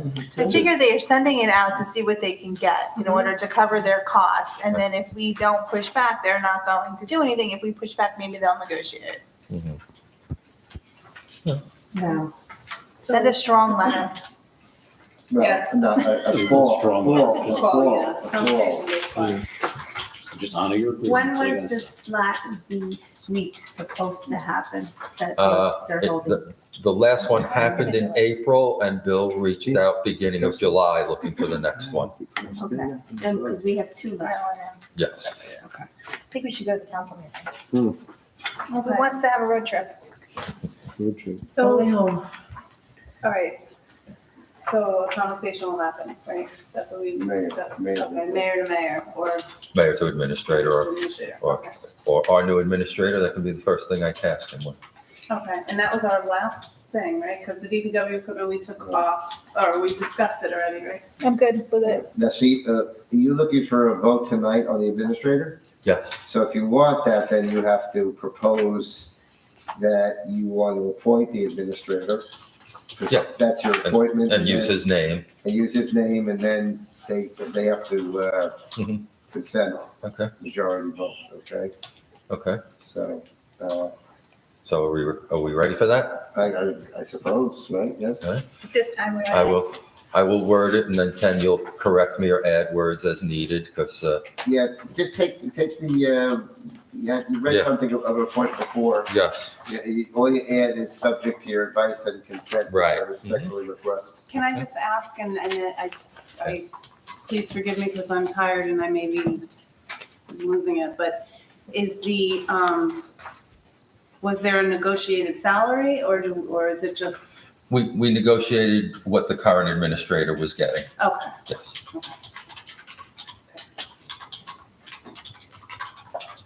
All right, so what am I saying? Well, he said. Okay, I think I'll get it right. Please be advised that I am appointing the following person to the office and position listed below, and I hereby ask for council's consent to do so. Subject to your advice and consent, which I respectfully request. Thank you, Ken. So name is Mark DiCarlo, and position is administrator, Business administrator, business administrator. and for the term expiring, Administrator doesn't have an expiration, does it? yeah, they start out with. Mayor. yeah. Oh, co-terminates with me? Yeah, with yours. Okay, So, so when am I up? December. 25? December 31st, 25? Yeah. Okay. I asked for all that, please. Good collaborative effort. At this hour? Okay, so at this point, council has to vote, make a motion to approve the appointment of the business administrator. Okay, motion to approve the appointment of the business administrator. So moved. May I have a second?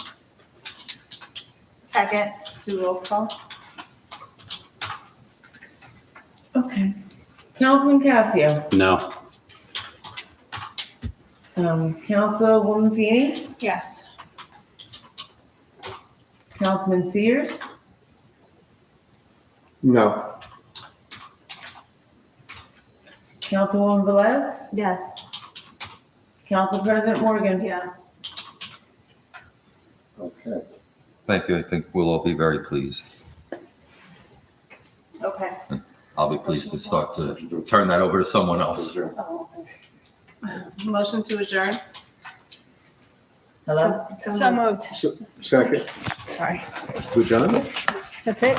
There wasn't one more item? No. All in No. favor? That was it. Yeah. Aye. Aye, aye, aye.